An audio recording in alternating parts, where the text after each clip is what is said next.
Good evening, Reptile fans, and welcome to Reptile Fight Club. We've got quite a show for you tonight. Is that a decent announcer voice? That'll tie into our topic later, but this is Justin Julander here with you. And with me, as always, is Rob Stone. Wave to the people. Blow them kisses. Well, I am beat today. I got beat up in water polo. We did a swim set, and I couldn't keep up with the young kids, so I'm hurting. But we've got a tournament coming up, so we got to be ready for it. We had a little scrimmage. We went down to a Masters, they had some Masters just get together or whatever for water polo. So I went down to Ogden, which is an hour south of here, and played some polo and did all right. Scored a few goals. It was a lot of fun. So, but that's awesome. The tournament's going to be a lot of fun too. I get to play because it's not like a straight university tournament. It's kind of like a Masters just for fun thing. So, yeah, cool. I'm excited. Yeah, should be a good time. Awesome. Okay. But yeah, there's another team of a Masters team from Idaho that's like 50 and up. Like there's like all of them are like as old as I am. It's kind of crazy, but they were all former collegiate players, so they're really good, even though some may not look like they're going to be that great. There's this dude, he looks like a bowling ball, man. He's like, short and round, but he can play. It's pretty insane. So I'm excited to see how we stack up against some of these other teams. Yeah, that'll be lots of fun. It'll be fun. Yeah. Snakes are good. They're getting along. I had another pygmy decide to eat on its own, so that's good. And, good. Okay. Sold my last Brettles python, so that was good. It's a wonder what posting an ad will do. Yeah, really great guy named Dylan snagged the last two Brettles, and he's looking for more. So there you go. May get some up for sale that weren't necessarily up for sale. So, but yeah, I guess. I don't know. I always have too many things, like I think, I'm going to do this project, and I'm like, they're old enough to breed. And I just haven't really, put as much into them as I probably should have, but they look like they're about the right size to breed, and just need to feed them up and get them out there. They should be fine. But I'm like, if he'll probably do more justice for them and give them a little bit more to eat. And so I think I can let some go to him, but good times. Yeah, absolutely. I think everybody else is doing pretty well. All the inlands are feeding. Jungles are doing great and starting to color up real nice. So, yeah, now it's time to breed stuff again. It's kind of crazy. Right. See how it goes. But how about you? You got stuff paired up, or you? No, all my stuff is. Yours is more spring. Yeah, spring for the most part. So, just. Starting to get cooler nights and stuff, frost, on the core. And then I think we're supposed to get snow this coming week. So. Okay. Yeah. I saw some rain stuff or snow, whatever, depending on how high up you are. Yeah. Coming into our area as well. So we'll see how it hits. Never know, it's been kind of warm this week, which was nice. 'Cause when I came back from Texas, I left 90 degrees and then came back to like freezing temperatures. I'm like, this is not great. Kind of a shock to the soul there. But, and it's been kind of mild, letting me get all my leaves raked up and all that good stuff. So that fall cleaning nonsense. But I had to get up on the roof and clear out the leaves that were stuck in the gullies or whatever in my roof. Not fun, but yeah, went well. You're still here, so good on you. Yeah, exactly.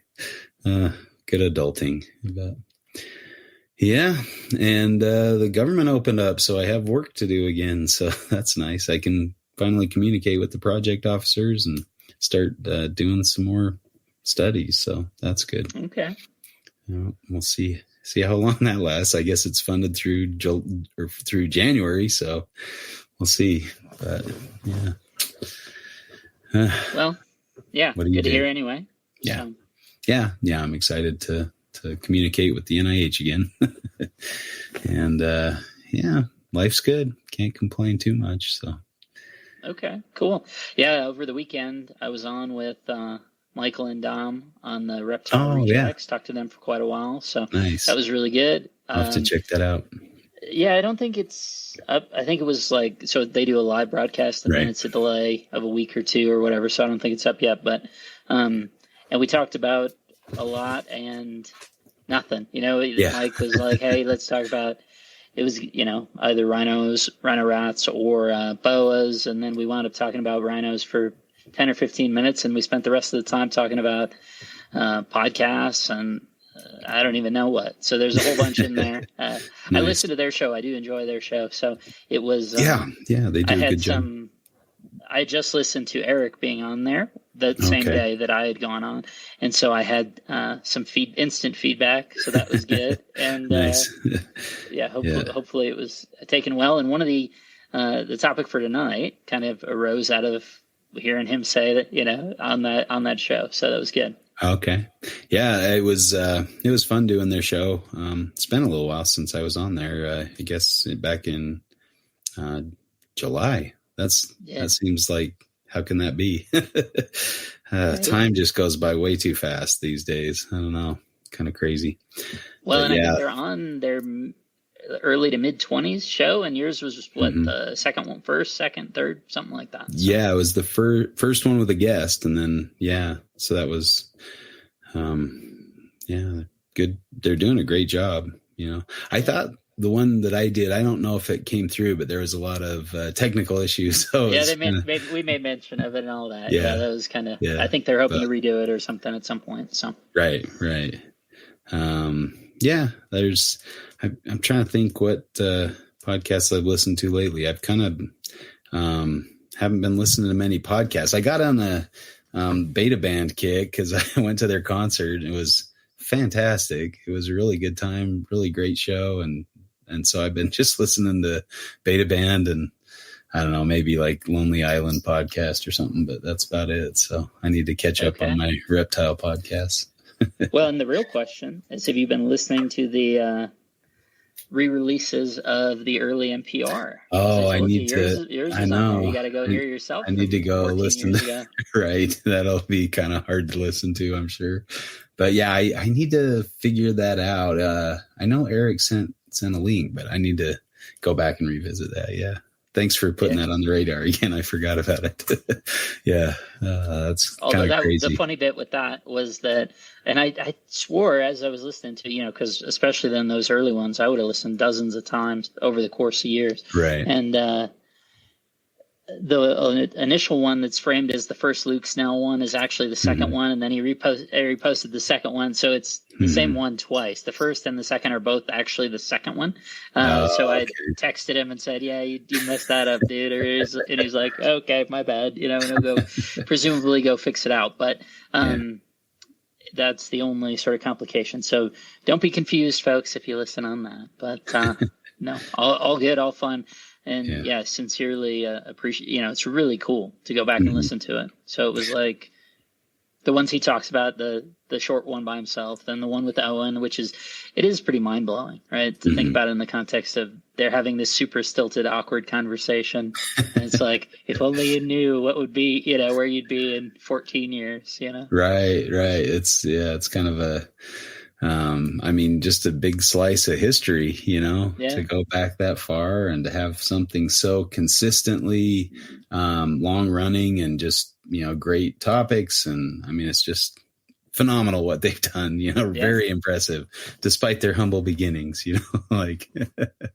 they kind of paved the way in a lot of ways for a lot of podcasts that I think a lot of podcasts these days kind of credit them because you had Reptile Radio and that kind of thing, but it didn't that was probably 2.5 years total, something like that. And definitely, and the funny part about that now, right, is how short they were. And it's been it was only like an hour to hour 15, hour 20. And the first half of the time, they're not even talking to the guests. They're talking about the random, news of the week or whatever. And it's just kind of like, wow. So you went on, did you go on there with them? Yeah. I was on their podcast. I think we were talking about geckos. I might've been on was I on twice? Maybe just once, but I can't remember.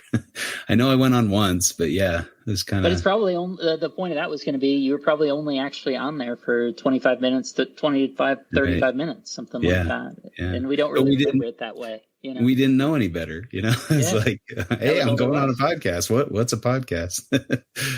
Kind of early days of that kind of format, So, and I sometimes you look at one and they're like 3 or 4 hours long. You're like, okay, what are they really discussing? Is this how much filler? Yeah, sure. Yeah. Or if they've been on another podcast, you've already heard them a couple times. You're like, I don't know if I need to listen, or I'll listen to it on 2X or something. Like it's kind of funny, and it does seem like sometimes the different podcasts will kind of hear a guest on somebody else's podcast and they'll get them on there. So you hear the same guy like 3 or 4 times, like on different podcasts, telling kind of same, making different, rounds. Exactly. And I mean, I don't know. That's the way it goes, but there's only so many reptile people to some extent, but sure. Yeah, it's cool to think about. And I mean, we've been going for quite a while now too. So yeah. Reptile Fight Club's been around for a little bit. And, I don't know. We'll keep going as long as it's fun, right? Yeah. So we talked about that, when I was talking to Michael and Dom, and I just heard he said, well, something like, the show's Dom said this show's one of his favorites, but he did say that, it's sort of a bummer that it's become Reptile Love Club and all that.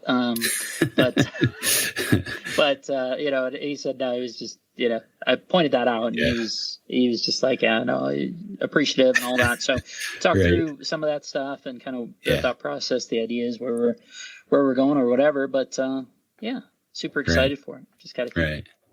I don't think it's ever truly been Reptile Fight Club.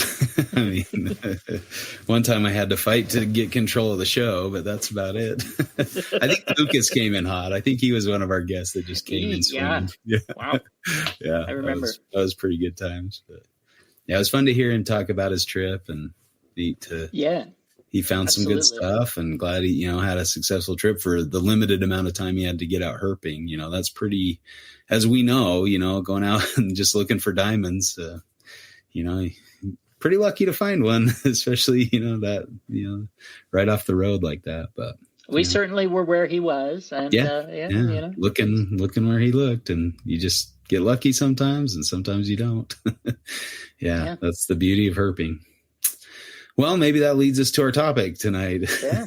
So Aspen Mahan had a really kind of fun idea to kind of pit different things against each other, right? Like, what's the best python, have like a bracket style debate. And so we were talking more about like herping trips. Where do we want to go next? And Eric mentioned going to Australia again sooner than later. He's like, I'm not waiting until 2027. I got to go 2026, So that got Rob and I thinking, where do we want to go next, and where's a good place to go? So we're going to kind of pit, I guess, March Madness style, different areas of Australia against each other. So we've got 8 different areas and 2, an east and a west bracket, I guess, and we'll see who ends up in the middle there to fight each other at the end. So again, I'm not sure the best way to do this. We thought, I guess, as indicated by my intro there, the announcer voice, we thought maybe we'd just be unbiased observers, but maybe Dom's feedback says we should, flip a coin and take one and defend it and fight against the other and try to knock them out. So maybe that's what we'll do. We'll flip coins and see. So let me bring up this thing. It's so we've got. On the left bracket, we've got Western Australia, which is a pretty large area, versus the Kimberley, which is a pretty large area, but less, a little smaller than the rest of Western Australia. South Australia versus Central Australia in the other bracket. And then on the east side, we put the top end over on the east side and against the Central Coast. And then we've got the Brigalow Belt and Inland Queensland versus Far North Queensland. So those are the 4 different brackets that we'll start with. I guess I did a little biased ranking there, giving kind of the 1 seed, but that's not to say there won't be an upset. So we'll go with those matchups here. So where do we want to start? Do we want to start East Coast or West side? Sure. How about we start on the East Coast? Okay, let's go top end versus Central Coast. Does that sound right? Sure. We've both been to both those areas, so yeah. Okay, I'll go ahead and flip, and you call it tails. It is heads. It's heads. Okay. Yeah. I will take top end. Sure. Okay. Well, yeah, we'll make that apparent here soon. But why don't you get started? You'll take the ball out first. You won the jump. Okay. Sure. Yeah. Well, I think certainly an advantage, depending on and the top end obviously has a variety of different habitats that have different, where this is variably true. But in my experience, the density of particularly snakes in the Central Coast is probably higher than the density in the top end. Part of that may reflect the fact that it's generally there's more urbanization, which can lead to concentrations when you're in good pockets of habitat. Heck, we even see that in Darwin, right? When we're talking about the frillies that are in town and Darwin carpets, right? It's generally speaking, it's more common for people to encounter Darwin carpets in and around Darwin and suburbs than it is to find them just out in the bush, right? Over in Kakadu, something like that. Well, and that applies to coastal carpets too, for the most part. Absolutely. So that, you can have a Central Coast trip like we did in, 23, whatever that was. And in one night, I think we saw 8 carpets. So, yeah. Yeah, it's much better night than I've ever had over there.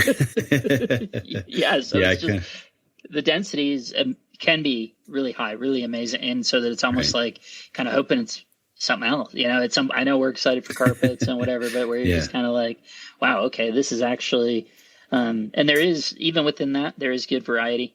Seeing different looks. There are definitely a couple of kind of your favorite or whatever, but it was kind of like, okay, Eric, we were giving Eric a little bit of the treatment we were giving you about the box turtle, Dustin and I, where you're just going like, all right, okay, we've seen it. Let's keep going. Yeah. The only real time, that trip certainly is the only time where I've had any inkling of the whole crap it's bit, and again, listening to the early NPRs, that gets made mention several times with you guys having coming off the trip and whatever.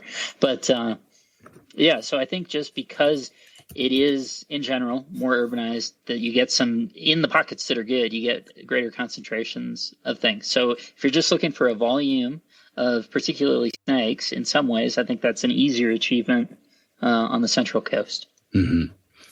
Yeah, I guess, you do have to look to coastal carpet variety because there's not very many pythons, I guess, and where we're kind of python guys, that's going to be our main focus, I think, for a lot of the topics. But you're going to see a lot of them. But again, they do very well with human habitat, just interruption, destruction. They do well in disturbed habitats, but other species like spotted pythons are a lot more rare of a find and more difficult to see. I guess we could probably include like Sydney, Sydney and that, the whole coast, that Central Coast, I was kind of thinking of it, Yeppoon down to Sydney, something like that. Right. And the diamonds, that is pretty spectacular python. That would be pretty good. But you got 8 or 9 species in the in the top end, where let's say we've got children's pythons, they're everywhere, right? Yeah. I would say it's 6 pythons in the top end. Okay. If you go down into the center, then you get it to 9. If you're saying the NT generally, then that's more like 9. No, just the top end. So you've got your children's pythons, your Owen Pellies, of course, that look just like a children's. No, so if you've seen a children's, you've seen an Owen Pelly. That's what I keep telling you. Waters, olives, blackheads, carpet. Yep. So 6 species. Was that all 6? I don't think we're missing. Yeah, that was all 6. I don't think we're missing anything there. But that's a nice variety. And like you said, the habitat diversity kind of lends to that. If you're in one area, you might see a lot of children's pythons. You move to the other area, see a bunch of blackheads or just Water too many pythons, Oenpellis. You get sick of Oenpellis. Yeah. Old news. Yeah, exactly. So that's definitely got what it's got going for it.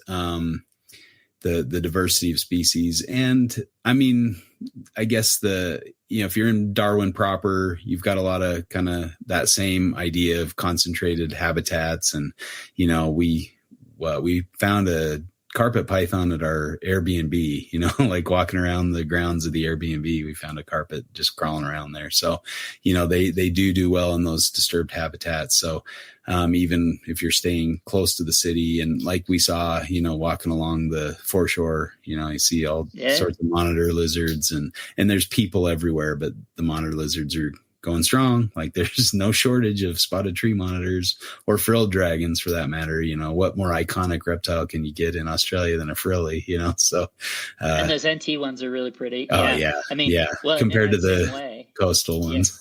Yeah. What I was thinking with another, just the frill, iconic lizards or whatever.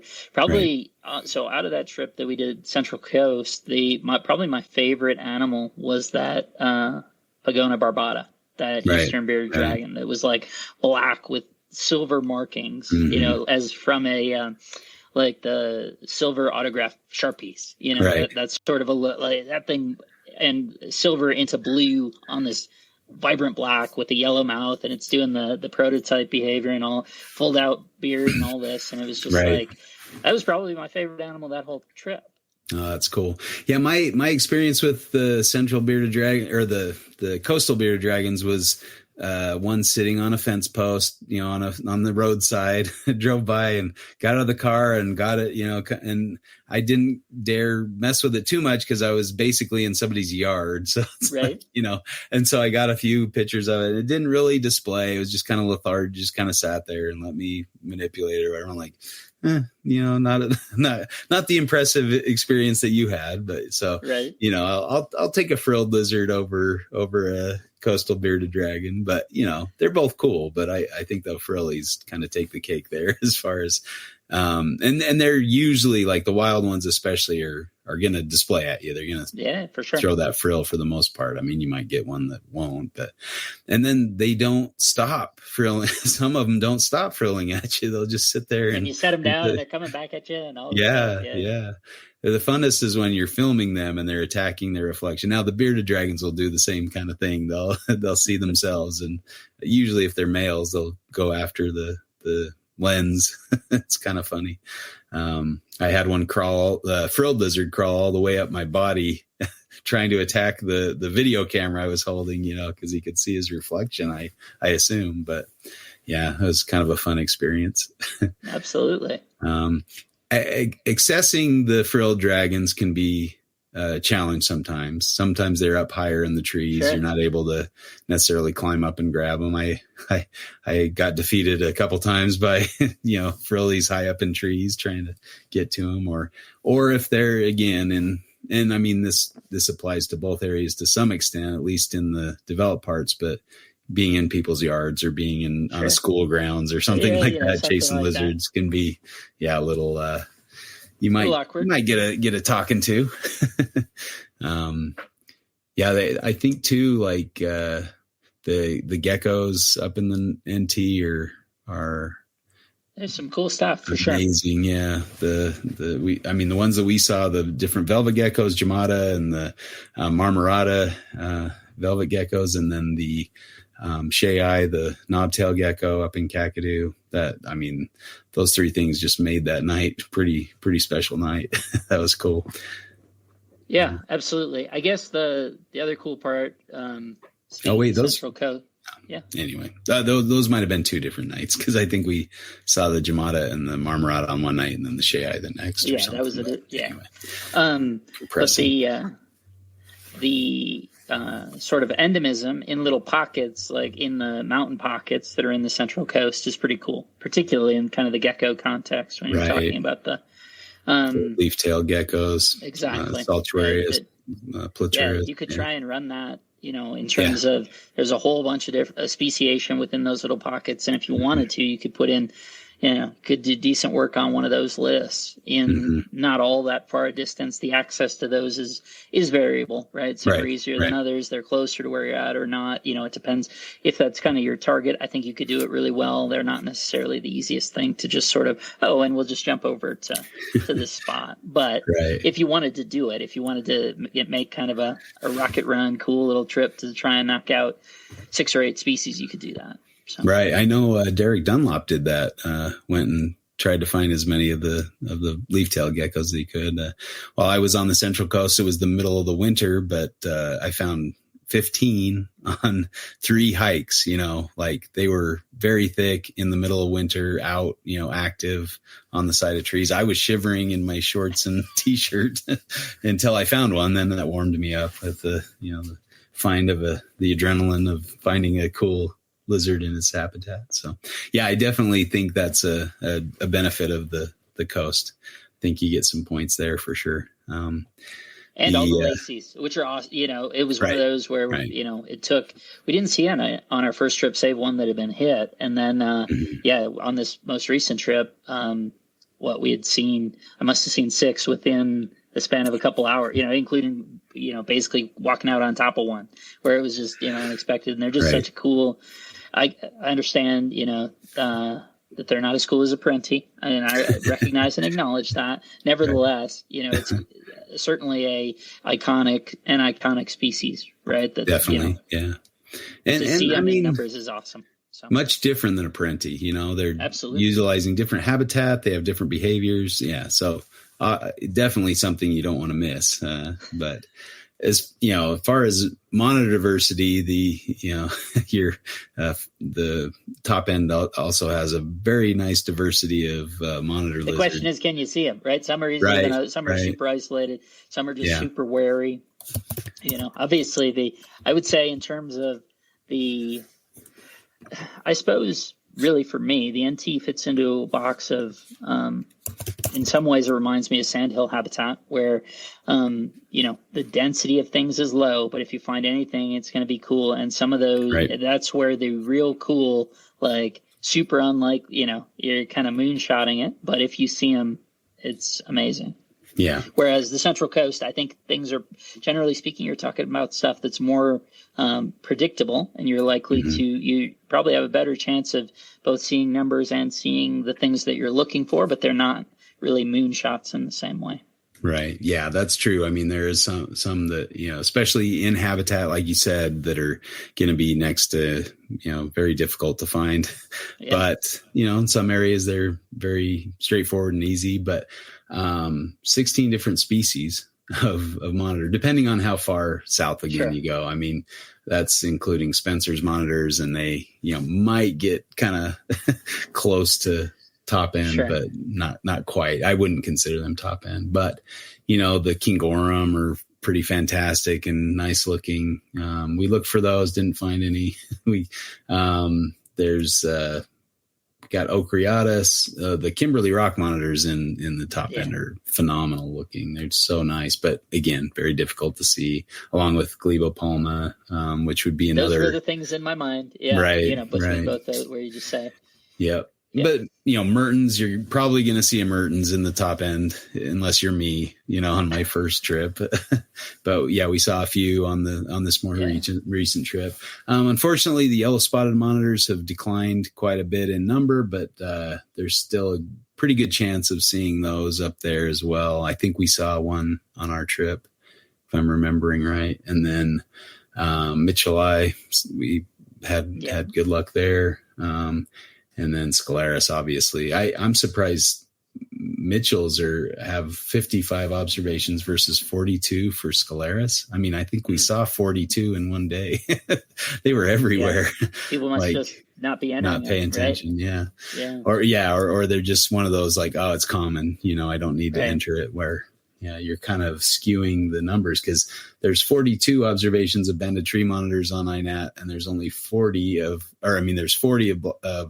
Glebopalma. So it makes it seem like a glebo is as easy to see as a scalaris, but I think people are just more excited to log their scalaris than their glebo than their scalaris. But Absolutely. Anyway, yeah. And that, finding that, Aki type, the used to be Barichi and now it's, Insulanicus, the kind of lemon throat on them. And, the one we found was kind of a different looking pattern, but really neat looking. So that was fun to see. And we also came across, it was under cover and just the end of its tail was sticking out of the burrow. And so we got to play guess the monitor before we kind of dug it up and got it out of the burrow and checked it out. But that was really fun. That sounds great. I mean, that experience of doing it in that way is really neat. Right. Yeah. But yeah, I guess, the diversity is great, but yeah, finding them sometimes can be a challenge. I think that's the downside of that. And how spread out everything is up there. I guess things are spread out on the coast too, but you've got, it just seems like I think that's kind of one of the negatives for me about the Central Coast is just so busy and built up and you're in traffic jams and there's people everywhere. But at the same time, you have some pretty cool, reptile parks. You got the Australia Reptile Zoo and, the Australia Zoo, Steve Irwin's spot. And, John Weigel's what is it? The Reptile Zoo? Australian Reptile Park. Australian Reptile Park. Yeah. Zoo park. Yeah. Cool spots to hit for sure. I guess Darwin has Crocosaurus Cove, but not quite as extensive as the other two. But good stuff. You can't swim in the cage of death anywhere but Crocosaurus Cove. It's kind of a fun little feature. And you can't get Croc Parm anyplace besides the restaurant across the street. Right. That's a fun experience as well. Yeah, I guess both a plus and a minus are the crocodiles. You got to be. I mean, I guess you might get that a little further north on the coast, but not to the extent of the NT. Sure. Top end is that's croc country. You don't go by the water unless you're foolhardy. You don't take chances near the water. So that can also make it difficult to herp, especially if you're looking for something like mangrove snakes or Mitchell's water monitors or something like that, that are kind of hanging out by the coasts. Yeah. Got to be careful. Borgonia, the little crab eater type. Yeah. Yeah. Yeah, absolutely. I mean, the other part of it, right, if we're just talking all the different considerations, the sort of relative ease, the infrastructure, all those things obviously are much easier, particularly coming from the U.S. on any of those Central Coast places, which is the plus and the minus, right? You highlight the it's a lot less costly to get there. Yeah. Yeah. You highlight the negative side in terms of there are more people. The pro is that it's a lot easier, particularly to kind of get in and be doing stuff really quick. Yeah. We saw on the last trip when we had gone up to the NT that was probably kind of a worst case scenario or on the bad end of scenarios in terms of how long it took us to get there. But yeah, that can be there aren't as many flights to Darwin from Brisbane or Sydney as you would expect on a daily basis. Yeah. And that also makes rental cars more expensive, fuel prices higher. A lot of things factor in. Stays seasonal or maybe closings. More. Yeah. Seasonal closings was a big one that I learned the hard way this year is, planning. And I think Jordan came up, a month after us, and he didn't go to half the places we got to go to because now they're flooded and there's saltwater crocs there. And so these little pools we got to swim in, no go for Jordan and his family because they were all closed off. And I didn't realize, I knew they'd close in those areas for crocs, but I didn't realize and we can get to this down the road, but the East Kimberley had the same kind of thing where the Bungles or I can't remember the Aboriginal name, but that area was totally closed down while I was there. And same with the El Questro area, which is a really cool spot. So I kind of missed out on a few things there from being there in October. I would have thought that was early enough. And it's freaking hot. Depending on the time of year you go, I've never experienced heat like I did in the top end and the East Kimberley, just ridiculously hot. So factor that into. You've been to, and I mean, that was the part that was wild on that last trip that we had taken, was that, we'd gone to the NT and then came back and we're in Sydney, and it was like in the, low to mid 60s coming from, having been in the 90s to low 100s, out in Darwin, particularly out in Kakadu. And then, it's the low 60s, and it's just going, how would anything be out? And I guess nothing, some things were, but it was certainly the thing, those diamond pythons weren't out. And it was like, dang it, I feel like we're 10 degrees too cold, which was a wild feeling coming from Darwin. Yeah. And I think my first trip, I mean, my shoes were melting. It was so hot. Like, I just have never experienced that heat. And then I went off to, Western Australia and Kununurra and some of those areas. It was just blistering. And so I can see maybe why they're closing down some of those places. And there were no people out there, like tourist season was officially over, but hey, that's when the reptiles are moving. So, you go out when they are. I guess, that's the other thing, is during the wet season, you don't get to go a lot of places. And then it's raining on you most of the time, I guess you'll get your tropical storms along the coast as well. But you've also got the beach. I mean, when I was there for work, staying in Surfer's Paradise, it's pretty phenomenal beaches, great surfing. If you get up a little higher, you're going to get, parts of the Great Barrier Reef and some nice snorkeling and things like that, which you can't really do in the top end because you might get eaten by a crocodile. Although, well, that's further north, but we'll call that in a different bracket. But exactly. Yeah.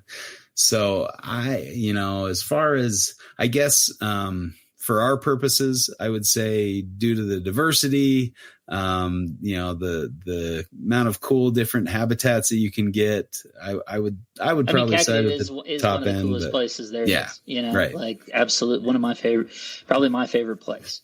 So obviously I'm predisposed in that direction. I guess the question becomes, what's your context, right? Have you been? Have you been to Australia before? Particularly as someone going there from abroad, have you been before? If the answer to that is yes, then maybe the NT holds a great deal of appeal, because those kind of moonshot targets, seem maybe worth the effort. And you're certainly in an awesome place. The experience of it, in terms of sort of the classic prototype Australia experience or whatever. To me, the NT feels that way. I know you kind of have framed WA as that way, but it much more is kind of the Australia of our imagination necessarily than the kind of the Central Coast areas, which is cool. But if you're as a first time out, it's pretty tough. It can be super tough. And also the distance between, like, you're driving through a lot of like scrubby kind of forest versus, I don't know, I guess it seems like all the cool spots are kind of few and far between to some extent, where you're wanting to go climb on the rocks or, that kind of thing, or swim in the pools or whatever. Access and, sure. Yeah. And then they're kind of getting, and I mean, I'm sure this applies to the Central Coast as well, but they're getting wise to people going out during the night. And so they're closing down different areas of Kakadu, so you can't go herp there at night. So that kind of makes it a little challenging as well. Although, we there's did still places you can go. Yeah. I mean, the place we went, great experiences for sure. Right. You had a little talk with a ranger up there, and he was pretty cool and was understanding. Okay, you want to see our wildlife, that's fine, and I think as long as we, I think the Americans are much less likely to do anything wrong versus the people who are native that live there. Sure. So, yeah, I think that is definitively true. Right. So the authorities in Australia, if you're listening, we're just gonna come take pictures. We're not gonna try to steal anything, take it home. It's not worth it. Absolutely. All right. Well, I think we can give it to the NT. Just isn't, frankly, on a next one, probably isn't where I would choose for either. The NT would be the predilection. But just having, I think there's so many cool places to go that as a next one probably isn't where I would go, but I still let it win the round for sure. Okay.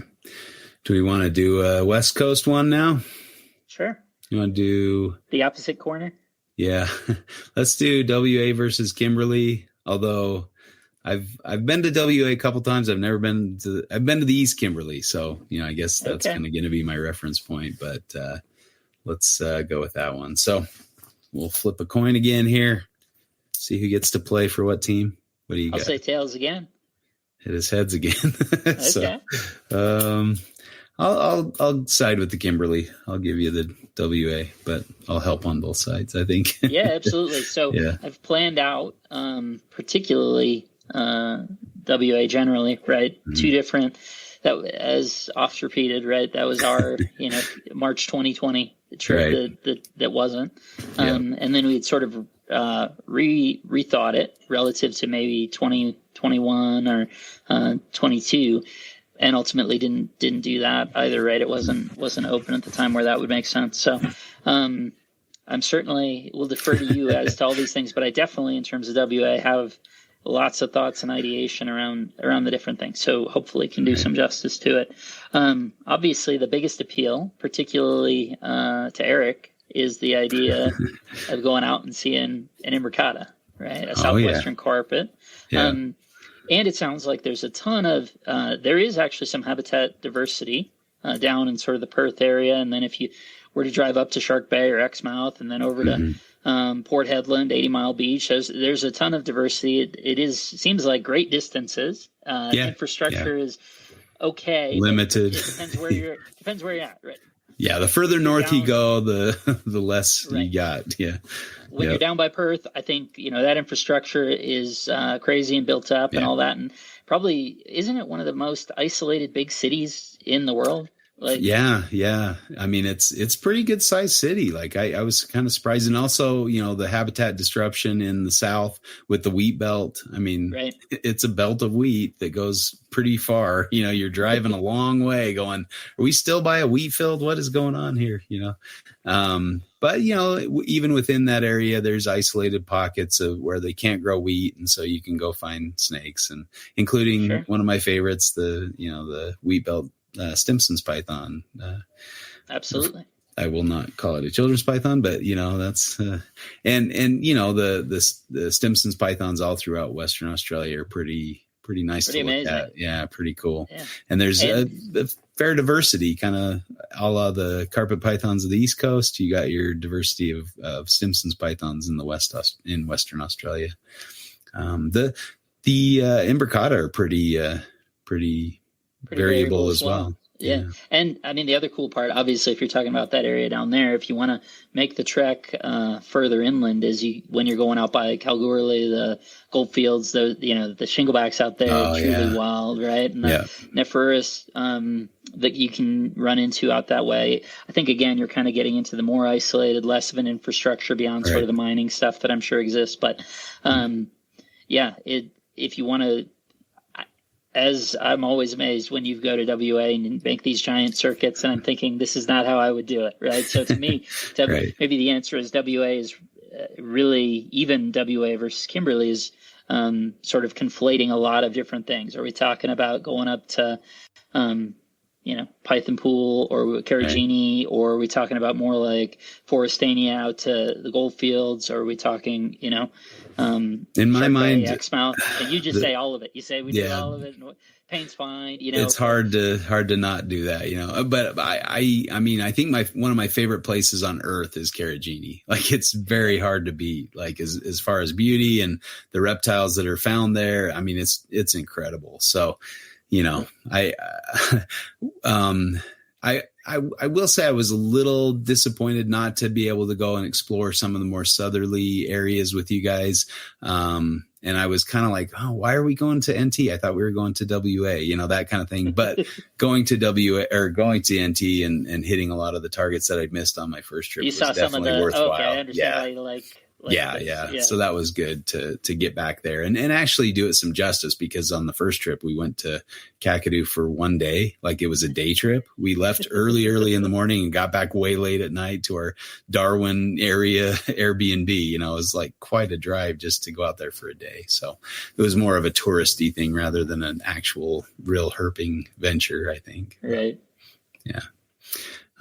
Kimberly, very remote, but it's the only place you're going to see a lot of things. They have a lot of endemics that are really, I mean, top of the list would be the rough-scaled python, and apparently they're not too terribly difficult to find once you get to the right place and the right habitat and the right time of year. You're probably going to have a good chance, but getting there is a bear and fraught with the. Oh yeah. You've got to have a 4-wheel drive for the most part. And it'd probably be a good idea to go in a group with 2 vehicles so you can, help each other out in sticky situations, that kind of thing. So it's a lot more of an undertaking. And then, like once you get there, there's no Airbnbs. I mean, there might be but it's one or two. There is actually one place, but it's something like absurd, like obscene. Obscene expensive. Like a couple grand a night or something. Maybe not quite. Maybe not that much.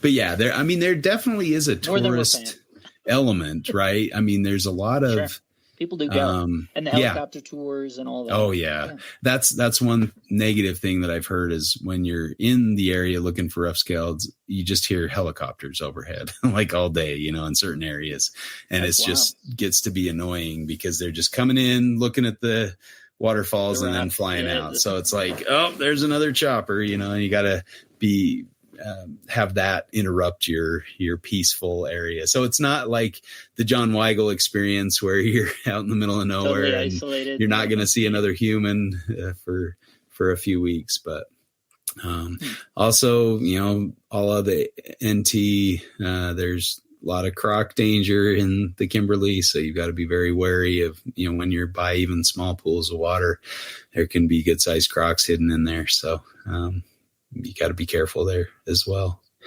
But again, the cool monitor lizards, pythons, it's pretty amazing. I mean, Weigel's group, they found that, olive python consuming a rough scale python. You got 2 python species in one go there, and luckily they rescued the rough scale, and he went on to sire or a lot of the rough scales that are in captivity these days. So kind of insane.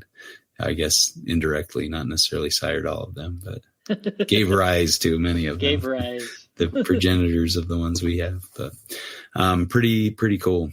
And just the beauty. I mean, the rock escarpments in the Kimberley are second to none. I mean, Kununurra was a beautiful place. I really enjoyed that area. There was some really neat habitat and just cool little towns. The gorges and spinifex, covered rocky areas were pretty phenomenal up there, and lots of cool Aboriginal art and things like that you can check out. We forgot to mention that as part of the NT, as well. I guess some of the coastal stuff has that as well, but maybe less so, and not quite as, I don't know. I think the top end Aboriginal art, like around Nerlangi, is some of my favorite. Yeah, pretty incredible. It's amazing. And large galleries, like, drawings after drawings, it's really impressive. Yeah. I really like that skeletal art type that they have up in the top end. But there was a really cool crocodile Aboriginal painting up by the big Lake Argyle up near Kununurra. And cool stuff. Like, I think Lake Argyle has the highest concentration of freshwater crocodiles in the world. So that's kind of a neat thing. And I saw a few there. And I think Jordan even found a olive python that had consumed a freshwater crocodile juvenile. Like the shape of the lump in the olive python looked like it was a little crocodile. And he actually saw a crocodile crossing the road, just made it off the road quick. He didn't get to see it very close, but saw it run across the road. Like, what was that? That looked like a crocodile. So kind of cool. That is cool. Yeah. And over in that Kununurra area, that's, really cool, right? In terms, your descriptions out of that one on the back half of that's crazy. And the idea of seeing Glauert eye the way that you did and stuff is obviously holds a ton of appeal. Yeah. I mean, the Glowered Eye was kind of the main reason for going there, and I really just geeked out. And I'd like to make it back there because, again, some of the places were closed. It was probably a little later in the season than I'd want to go. It was very hot and very uncomfortable. I tried to sleep out in a tent a couple nights, and most nights I just slept in the car because it was just so unbearable. I'm like, what's the point of even setting up a tent? I'm not going to be able to sleep. It's just too hot. And if I sleep in the car, if I wake up and it's too hot, I can turn on the AC for a few minutes and try to get back to sleep. But yeah, that was the downside. is trying to tent that time of year was a no-go. But yeah. Sure. I don't know. Also, I guess, the cost and the accessibility is the downside, but the diversity and the beauty and the one-offs and all of that. Yeah. I mean, I think it certainly strikes me that it's I would say, I guess, the Kimberly, particularly the Western Kimberly, less so, Connemara and that sort of stuff, but is a must go, but probably sort of it's the sort of big venture. Right. It's the grand adventure. It's not a regular thing. Whereas just you could, as you have done, what you've been to WA, meaning kind of the southern stuff, or even the route 4 times? Twice. Yeah. Twice. Okay. Somehow they just seem such a grand adventure. I wish. Yeah. Great. I mean, that's a lot of area to cover, but yeah, we did that loop twice in 2 years, but.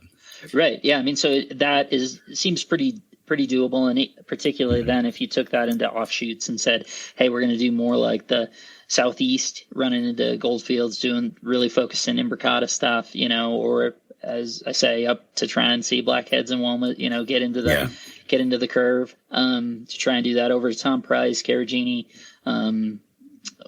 Millstream, Chichester, although there's plenty of list things for me in all those spots. So, I guess that's how it would fit for me, is absolutely, particularly the West Kimberly got to do it as the grand adventure. But it is the logistical constraints means like it's a have to do, but I probably only do once and try and do it right, especially coming from here. Right. As long as you can find a rough scale python, I think the other things you can probably find close. But I mean, there are a lot of cool endemics. There's a really cool Oidura there too, right? Yeah.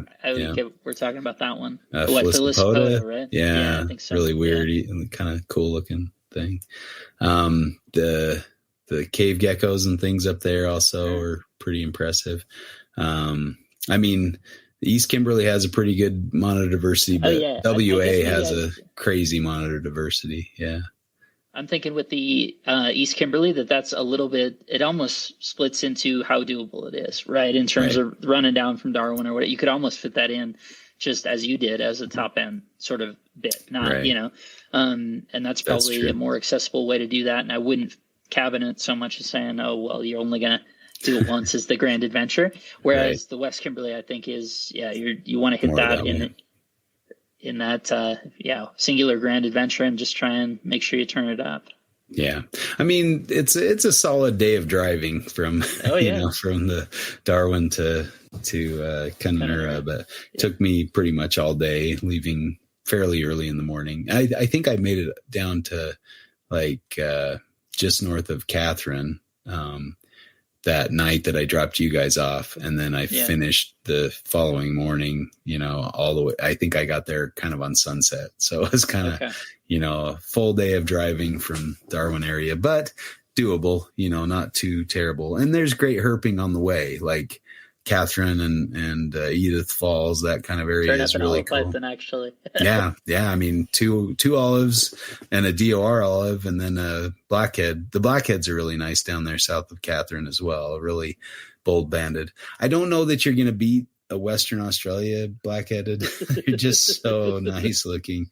And that I was looking at the ones that I'm raising up that are a couple of years old now, and oh my goodness, they were just black and white. Like they were just glowing. They must have shed out recently, but just really just that black was nice and shiny and crisp, and the white was, it was pretty awesome.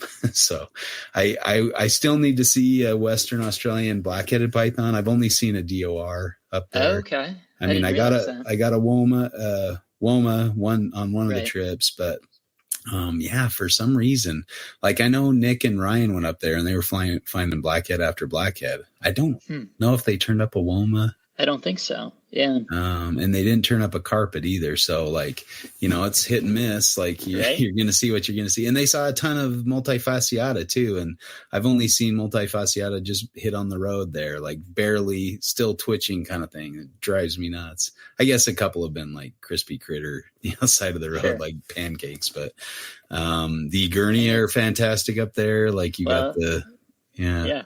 Occipitalis. Have you seen? I forget. On the last. I haven't. I've only seen dead Occipitalis as well. Yeah, there was. Okay. We went to this tin site that our friend from South Australia sent us to, and and then we didn't see any on the Central Australia trip. No blue tongues except for crispy critter. I think Jason and Dale saw one on the way down from the top end, and it was just flattened pancakes. So but Jason says it still counts. A Jason tick, as we call it. So I guess I can count that Western blackhead then, if we're going by Jason rules. But I don't think we are. But no, I definitely want to go back and see one of those 80 Mile Beach blackheads. They're just really cool. Or a Pilbara blackhead would be fantastic as well. And that's where I saw the DOR was in the Pilbara, and it was beautiful. Like even as a dead animal, it was just fantastic looking. So both kind of infrastructurally challenged though, right? More so than certainly compared to the Central Coast, maybe even compared to the NT. Mm-hmm. How, like when you're saying the Pilbara and stuff, how is that? Is that kind of akin to being out in Kakadu in terms of the services that are there? Is it even less? Is it more dispersed? What does that look like?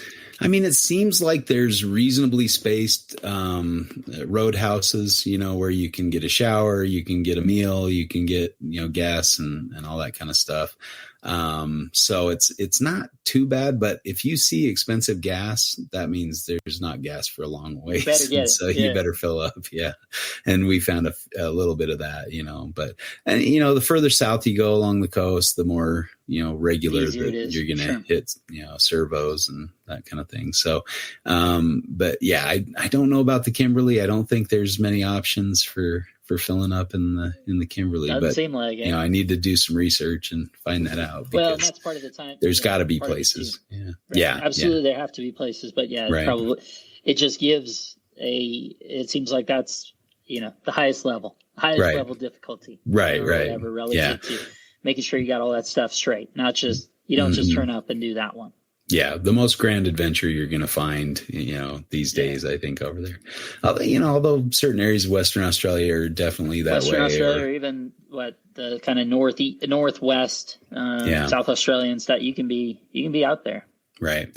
Jordan, part of the presentation we gave at the Texas Carpet Fest, he took a spot in WA, and it had this an area the size. I think he said the size of Texas, an area had less observations than his yard, there's less records in an area the size of so very little accessibility in some of the areas out there, but the places you can go, I mean, I was gonna say the Gurnia in WA is pretty phenomenal. There's a bunch of different species, cool looks, really fun to find those. The monitors, the big old Panoptes, rudibus. I think it should be rubidus, I would think. But Rudy, red. Is that what Rudy is? But they're really fun to see and pretty common, out there. I guess the cane toads haven't taken them out yet. Hopefully that won't happen. Dry enough for it. Yeah. I don't know. So really cool lizards and just, the death adders, those, Well's Eye with the blackheads are pretty impressive.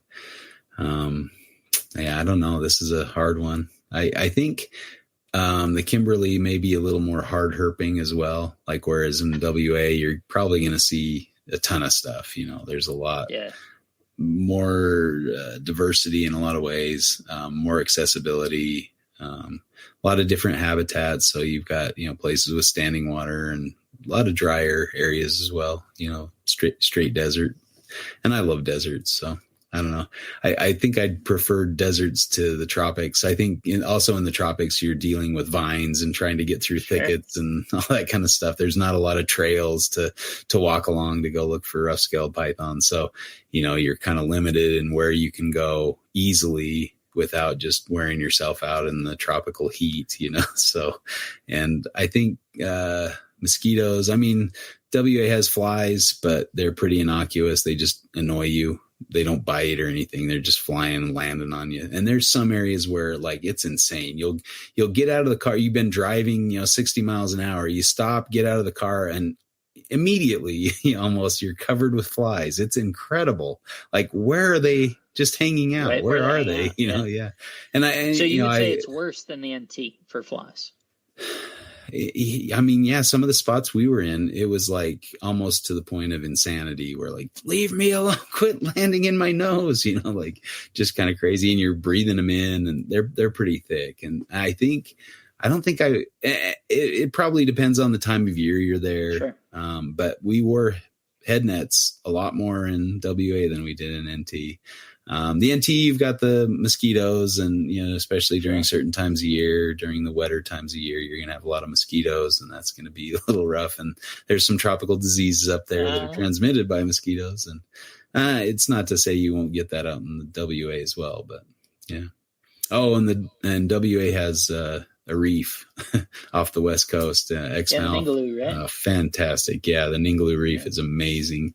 We did some manta ray dives. You can do whale shark during kind of the winter months. Yeah. But the manta ray tour was fantastic. Swimming with manta rays was pretty cool bucket list item to do. And just seeing, and compared to the East Coast, you can just walk off the beach and you're on the reef. In the East Coast, you have to charter a boat, pay to get out there. Whereas the West Coast, you just drive up, park, get out, jump in the reef. It's pretty sweet. There's even a spot where it's current pulls you along. So the water just pulls you along and you just have to get out at the right spot or you're going to float over to China or something. So just be careful there. Yeah. Okay. Fair enough. Well, and there's that Pink Lake, right? Yeah. Yeah. Kind of an interesting thing. Bizarro thing. And knobtails are thick as can be around that area. Yeah. Shark Bay and some other areas up further north along the coast, the occidentalis knobtail geckos, the subspecies of Levis are thick and diverse, kind of like the coastal carpets of eastern coast. But I think I'd give this one to WA. I don't know. I think the diversity but you're also talking about a bigger area. Massive, much greater diversity. Yeah. But yeah, I think that's kind of the way that it fits. I think the West Kimberley in particular would be is a must go, but probably as a singular grand adventure. WA seems like it would have to win this one sort of as a reliable, multiple options, multiple trips, that sort of deal. Yeah.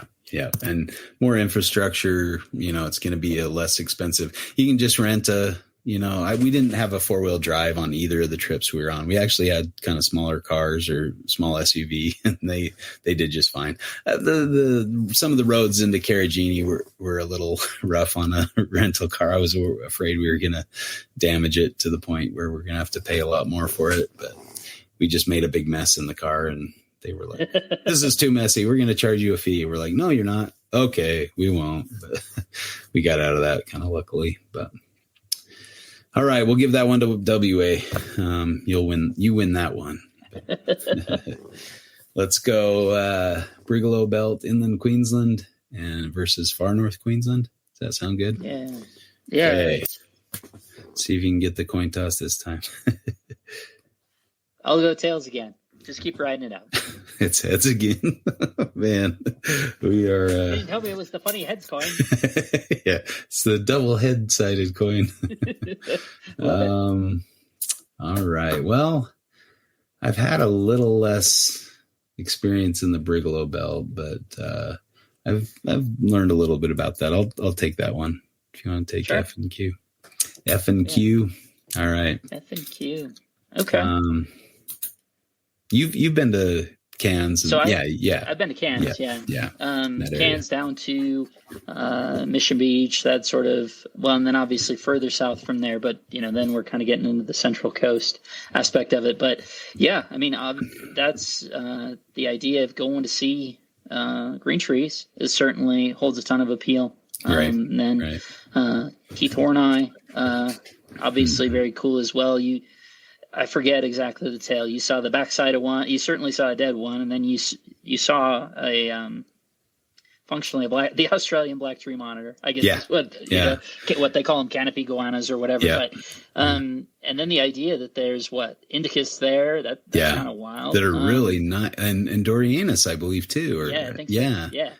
The Indicus are actually the chlorostigma. I think they gave them a different scientific name, and they're really cool looking. There's some that are just so blue and crazy, or yellows or oranges or some crazy look to them. The mixture, right? Yeah. I'm thinking, the yellows and blues and stuff. But certainly, I mean and scrub pythons, but haven't seen those, around Cairns and above it, and even heck, the Daintree area, very cool. And then even, what else gets included if you're talking about that is you're talking about, Cooktown and the idea of trying for Semiramex again, probably even more reliably. And the pygmy banded python, seeing a spotted python.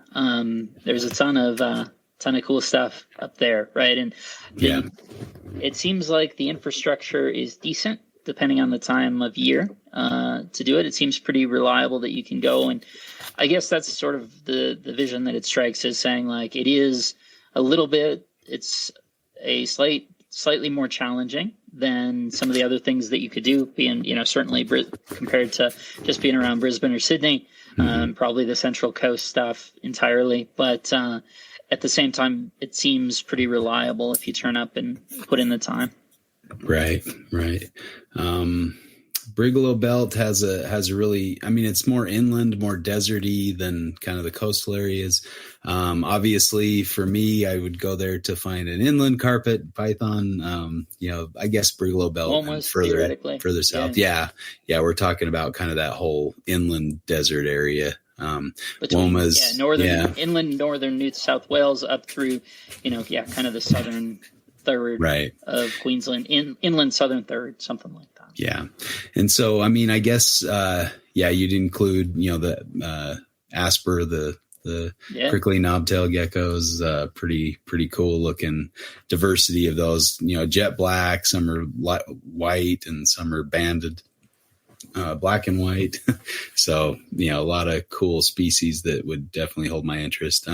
You do have a kind of an intergrade zone between inland carpets and coastal carpets, and in kind of the area where you have the dip in the mountain range there, the Great Dividing Range. Or is that the Great Dividing Range, right? Is the mountain range there along the...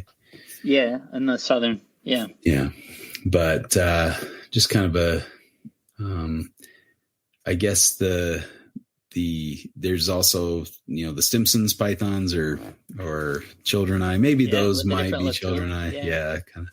And pygmy banded pythons, you can find kind of at the top end of what we might consider kind of that inland desert, even though you can see them in F and Q as well. But so at least on the way, right? Right.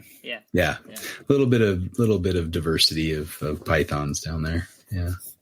I think too, right? We were talking about Kununurra in terms of what it entails, the distance, that sort of, you were saying, it's kind of a solid day's drive at least. My impression, again, you can speak to it, haven't done it, but just from scoping it out or whatever, that's probably basically the task relative to it's a little bit more work. You're going to go fly to Sydney or Brisbane, and then you're going to fly up to Cairns, and then it's about 10 and a half, 10.5, 11 hour drive, something like that from there. Yeah, it's a good drive. Trying to remember the exact amount, but it was a decent drive. I guess I can look it up while we're talking, but yeah, we kind of drove it overnight, so a lot of the drive was done during the dark, and so we road cruised to Black-headed Python on the way up, and we'd stop and like go off just into off the side of the road, and we found some really nice velvet geckos, the Castelnaui, that looked really kind of unique and different. I'm like, is this a different species? Because there's so much diversity in Oedur already, so it's like, yeah, it could be, but I didn't even know where we were. We're just like stopping somewhere between Cairns and or past Cooktown, Iron Range, the turn off to Cooktown and Iron Range. Yeah, exactly. So, that's I guess part of that is the adventure and kind of that idea of getting out on it, driving on a dirt road for 10 hours to get to where you're going. So it's kind of cool. Yeah, absolutely. And then the idea of seeing a condor. I mean, that is sort of that one. It's pretty clear what you're trying to do between the goanna stuff and the chondros. I mean, that's really kind of the focal point of the trip, I think, in some ways, right? Particularly compared to other things that we've talked about. There's it seems a little more homogenous, right? A little less diverse. Maybe you can be into a spot of getting more quantity, depending on what it is, right? Certainly, and variably time of year. Right. Mm-hmm. So that can be habitat that's super thick and hard to see stuff, I'd imagine.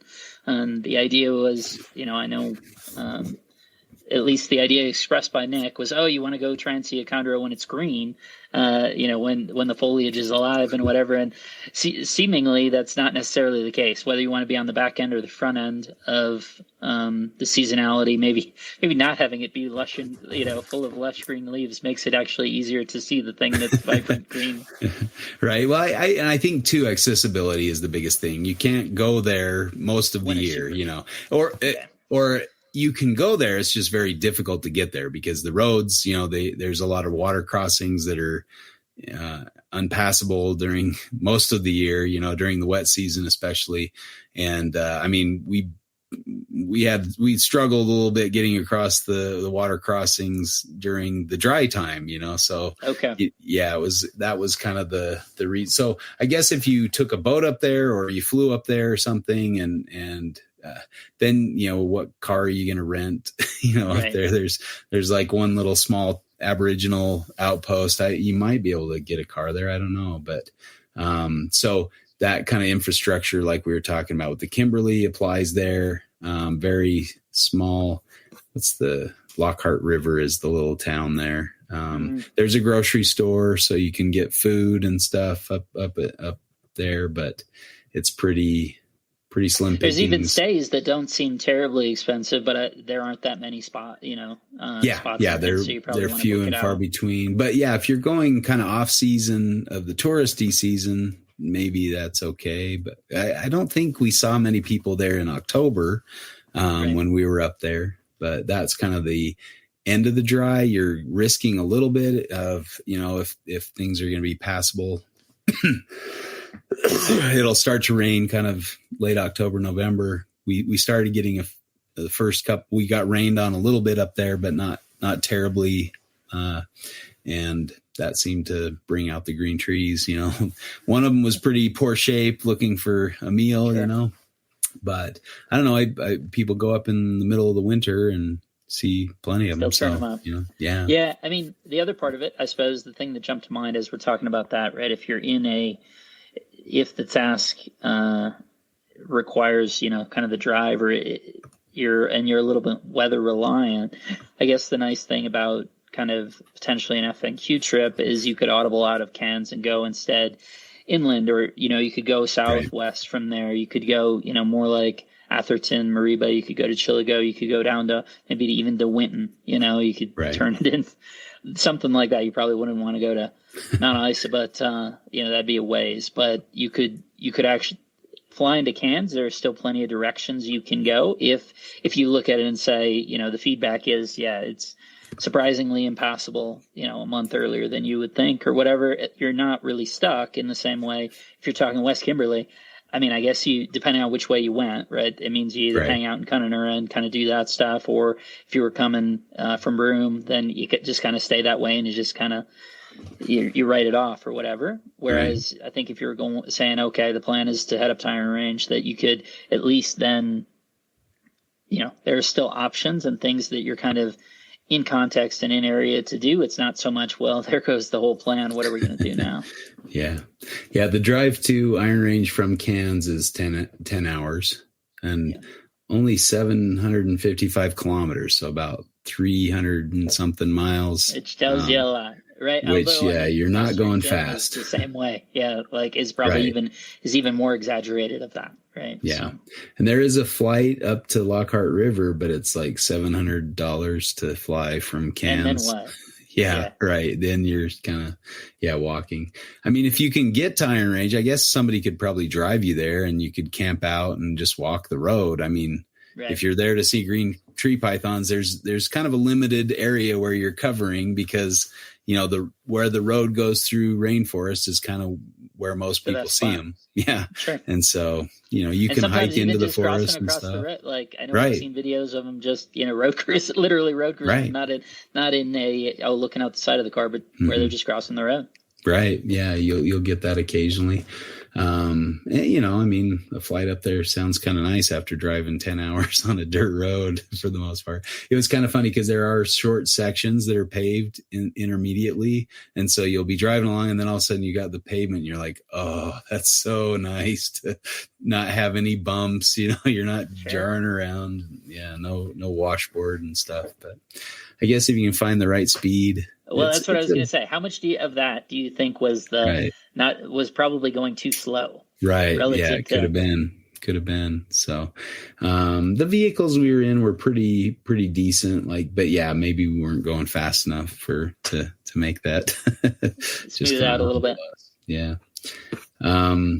Brigalow has some cool species for sure. You can see parentes there, and you've got the Spencer's monitors, which are pretty depending cool. On how high up or down you go. Yeah, sure. Right. Or further inland, like they're kind of over on the west side, the western I guess. Side of Queensland. Yeah. I guess if you're talking like Cameron Corner and things like that, kind of where just south of Queensland Roma, meets South Australia. Yeah. A little further west than that, but that's kind of getting into South Australia territory. So. South Australia, Central Australia, depends how you count it, right? Right. Yeah. But that kind of inland. And then, if you're looking for the most venomous snake in Australia, you got your inland taipans out there as well. Again, depending on what you're counting, but really feels like true Brigalow, right? Kind of where, where I'm saying like St. George, at least the infrastructure is pretty good, at least out to Roma or whatever. You can get out there pretty easily. And then you can wind up being, isolated and whatever, but it's a different feeling, right? For sure. In terms of what the habitat type is and all those things, it probably not as naturally aesthetic depending on your taste. Maybe. Right. Yeah, some kind of flatter, featureless areas, a lot of that, but also some really kind of cool areas for sure. There's chance of seeing 6 different pythons out there. You got your inland carpets, children's or Stimsons, however you want to look at those. You can see spotted pythons, olives, womas, blackheads. Did I already say blackheads and womas? But yeah, kind of a cool. I always kind of geek out when I'm on iNat and I search for olive pythons because my picture's used as the icon for olive pythons. That's fun. So I'm like, that's the one I found we found in Darwin on my first trip in 2011. So kind of funny. Cool.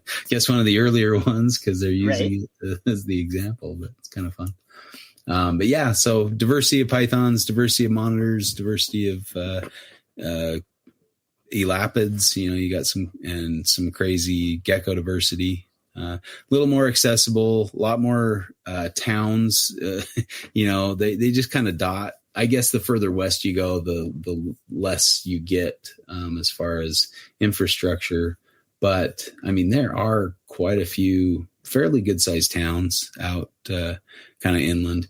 When I went in 2016, I went with my kids, but unfortunately we spent most of our time driving through inner Queensland, kind of just driving rather than, right. I mean, we were going from Sydney to Cairns, which was way too ambitious for a trip. That is definitely not a Rob trip. But I mean, we stopped in some really cool areas that were really neat to see. So what's the Carnarvon National Park was really amazing spot we stopped at. We camped in the campground there, and like in the middle of the night we got fruit bats coming back to roost about 4 a.m. or something, and just squabbling and making lots of noise. But that was kind of a fun adventure. Carnarvon had really cool Aboriginal art, big galleries that, you know, stretched 30, 40, 50 feet, and pretty thick, you know, drawings there. So that was a neat spot that we went to, kind of in that inner inland area. We went through like Emerald and things like that. Went out to Georgetown. That's getting, I guess, into F&Q a little bit, Georgetown, but it's still kind of that, you know, more desert western side versus the tropical north, far north Queensland ideal, you know, like you think about. But so different habitat completely, probably more accessible in large part, other than around Cairns and that area, even into the Daintree. It's pretty thick, and you don't have to deal with leeches and mosquitoes and crocodiles and all that kind of stuff in the interior. I went with, in 2016, we went out to Green Island in Cairns, and the week after we got back, somebody had reported a saltwater crocodile that was hanging out around Green Island, like just, you know, off the coast a little bit. Yeah. And yeah, where you could have swam and seen it, you know, like, oh, I'm getting out of here, you know. So still a risk even out that far out. I mean, it takes an hour to drive a boat out to Green Island. So pretty incredible that a saltwater crocodile is just hanging out there. That's a lot of open water to swim across. But, and again, you've got the reef and, you know, that kind of thing. Green Island was fantastic out there. So that was neat. That's cool. Yeah, I guess F&Q, how many pythons are up there? You've got waters and jungles, scrubs. You got kind of the two types of scrubs, right, if you're going up on the way anyway. Yeah. And I've only seen the southern one. Yeah, right? That's all. I haven't seen the Iron Range one either, even though we were up there. We missed out on that one. But so the two scrubs, arguably, right? A variety of carpet looks, greens, spotteds, waters, blackheads, children's, the pygmy banded. Mm-hmm. So yeah, you got quite a few up there too. Pretty good python diversity. I think the lapid diversity of the Brigalow and the inland area is pretty impressive. I mean, you've got all sorts of stuff. You got mulgas, and of course, and a lot of the brown snakes, eastern strap snouted, some of the whip snakes, a couple different species. You got your inland taipans, Collett's black snake. I mean, the Collett's are pretty amazing. A couple different species of death adder. The list goes on. I think there's around about over 30 species of elapids. So, you know, some more impressive than others, but yeah, very high diversity of venomous snakes if you're into that scene. Absolutely. Yeah.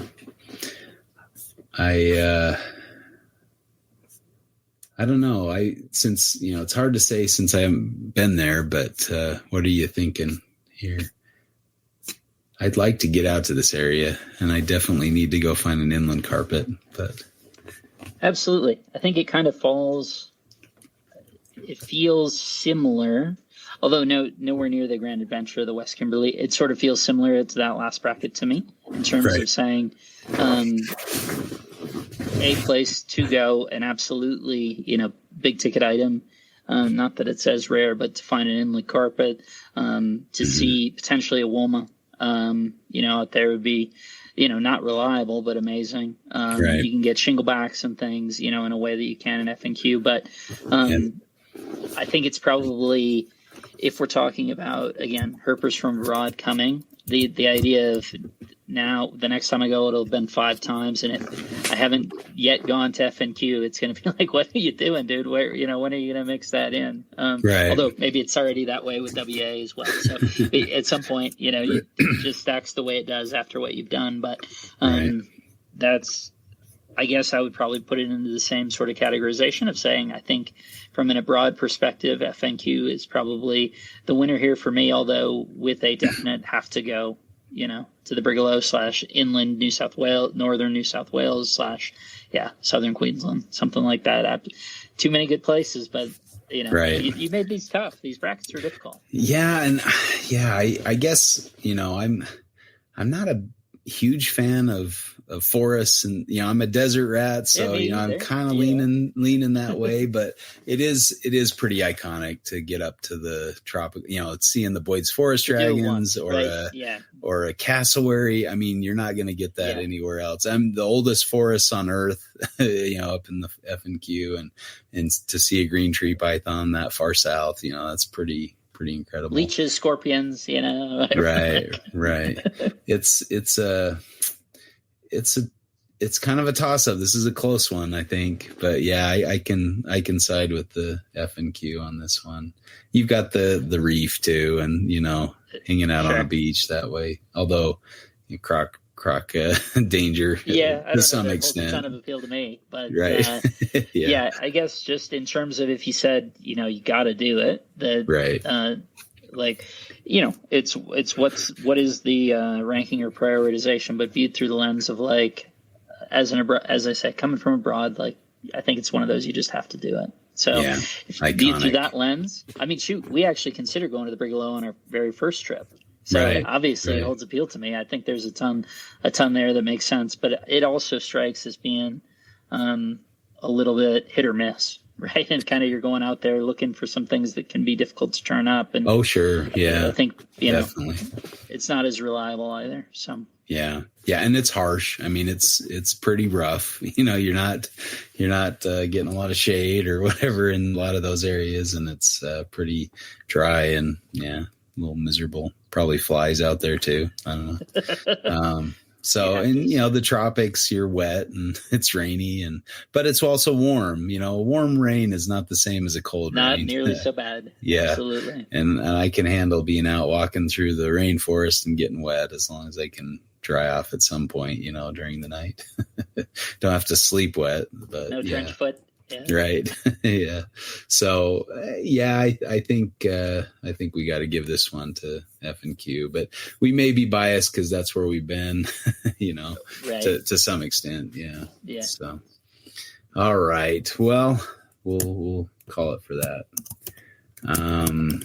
All right. The kind of last beginning bracket is South Australia versus Central Australia. Yeah. I'm curious. So, yeah.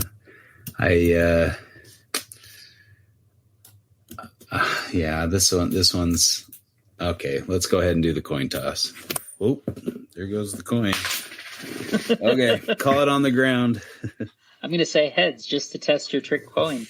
Oh my goodness. You should have stuck with tails. It is tails. That's sort of what I wanted to see if I could do it. Right. All right. Well, I guess you've been to neither of these places, right? Central, no, so that's why. South. Yeah, take your pick. Although, I have to go with Central Australia. I mean, that was kind of the whole reason I wanted to go to Australia. It has my favorite animals there, and I guess the habitat was kind of what drew me in a lot of ways as well. So, I think I still go back to that picture of Brettles, sitting on the cliff as kind of one of my go-to images that really drew me to Central Australia. But just the fact that it's desert, there's parentes, there's Brettles, there's all sorts of cool stuff out there.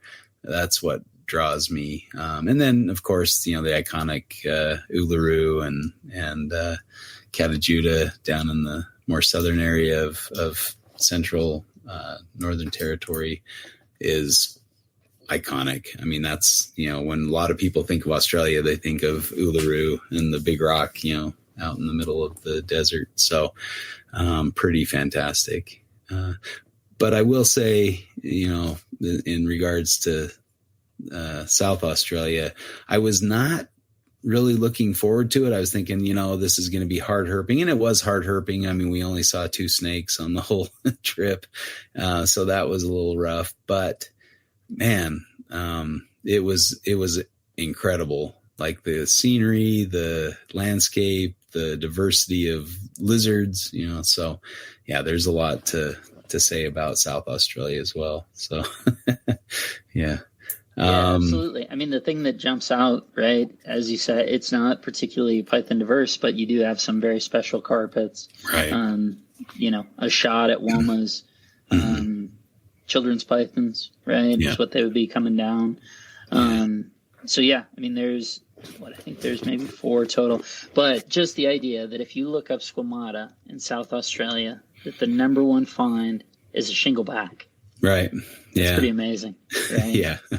I mean, we saw about 40 of them out there. They were everywhere in October. So yeah, if you want to see a shingleback, it's hard not to see one in South Australia in October. So yeah, we were pretty pleased. And I mean, it was you kind of got into the realm of the crappets where, the guys we were with that were from South Australia were like, come on guys, it's just another shingleback. We're going to see a lot of those. I'm like, I don't care. It's a shingleback. I'm going to stop and enjoy it and look at it and take a picture of it, So, yeah, they put up with us until they left. And then we kept looking at all the shinglebacks, even if we'd seen 20 already. So yeah, really cool species, iconic Australian, but, in Central Australia, you've got 2 species of blue tongue skink. You've got your Centralian blue tongues and your Western blue tongues. And one of the few areas kind of where they overlap, and you can see both species. And they're both probably the nicest example of those species, in my opinion. The nicest Westerns and the nicest Centralians you're going to see are going to be in Central Australia. They're just, I mean, the Westerns are just clean brown and white banded, and the Centralians are just that nice red color. Whereas in different parts of the range, they're not quite as nice. Like South Australian Western blue tongues tend to be a little more muddy, a little darker, more black on them, things like that, which can be a cool look. But for my taste, I'd go with the Central Australian ones. But that said, you can see both shinglebacks and Western blue tongues down in South Australia. There might be some Centralians that peek down into that maybe area just too. If you're some cool Nephrurus, right? Oh yeah, I don't know where you're at. So definitely, and I mean, Central Australia has its share of cool Nephrurus too. You've got Amia, probably my favorite knobtail gecko, and they're just that red orange color and just gorgeous. We got to see 2 on the last trip, which is wild. Yeah, and you've got Nephrurus levis, the kind of common knobtail, and then the Levissimus, which is that really fine scaled, like almost the smooth knobtail gecko. Yeah, of the sand dunes. I mean, and the sand dunes are phenomenal. Just that red color, and of course the womas down there. Yeah, hard to beat as far as looks. I mean, they're the nicest womas, and Shark Bay womas probably rival them, but yeah. Yeah, I don't know. That's hard to beat, I think. Yeah, monitors, you've got Parentes, Gillini, which are really cool. What else we got down there? Got Ackies. And lots of Tristis, right? Tristis, really nice looking Tristis. Yeah. So, yeah. Well, you got the Heath monitors, the Rosenberg eye in South Australia, which is cool. I guess this, that would apply to in the Perth area, and then if we call Sydney the Central Coast or whatever, you're kind of hitting up into that. But Right. another more like a Lacey sort of size, just under that sort of size. So a real kind of big, robust lizard, which would be super neat too, to check that off the list. So, yeah. And it looks like the Centralian blue tongue doesn't make it down to South Australia for the most part. Yeah. It's just you do see a lot of the eastern blue tongues down there as well. So you do get 3 species. We actually found the shingleback, eastern, and a western all in one spot of 10, but the western was dead for some reason. So that was a frustrating thing. We could have seen all 3 species in one spot, like in one area, which is kind of crazy to think about. Maybe that's why the western was dead. The other 2 killed it or something. I don't know. Kind of crazy. That's funny. But so I guess, maybe the Taliqua diversity is a little higher by 1 species in South Australia. And the Egernia are pretty cool down there too. You got the Gidgeys. I guess you got some, I don't know if the Gidgeys make it up to Central Australia. Let us see. But Thorny Devils in both. Yeah. Thorny. You do see the Thorny Devils down in South Australia, but they're a little thicker in Central Australia, I guess. And it's kind of the southern extent of their range into the peninsula there. But there's no Egernia species in Central Australia. So as far, up that far north, whereas in South Australia, you get a few species, I believe. You get your tree skinks, and you got the Gidgeys, of course, and then there's a couple other Egernia or Egernia-like species. They're further east. We should have mentioned those with the inland or the East Coast. Yeah. But you do in the eastern bit. Yeah. You do get imbricata into South Australia. They come in, into the peninsula there.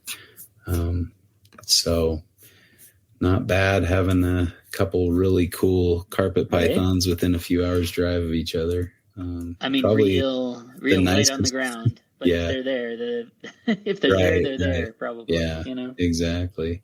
And I guess, it applies to Central Australia too. Brettles are maybe more commonly found than the imbricata and the gammon Flinders ranges carpets down there, but not by much. I don't know that they're found there, and probably because they're isolated to a few different canyons. Whereas I don't know, maybe it's the same for both types, but you spend a lot of time looking at gum trees, looking for both of them. So I don't know which has the win there, but Brettles are, for me, they're just completely iconic. I just love my Brettles. They're really cool snakes. And seeing that one in the wild was just next level. That was fantastic. Absolutely.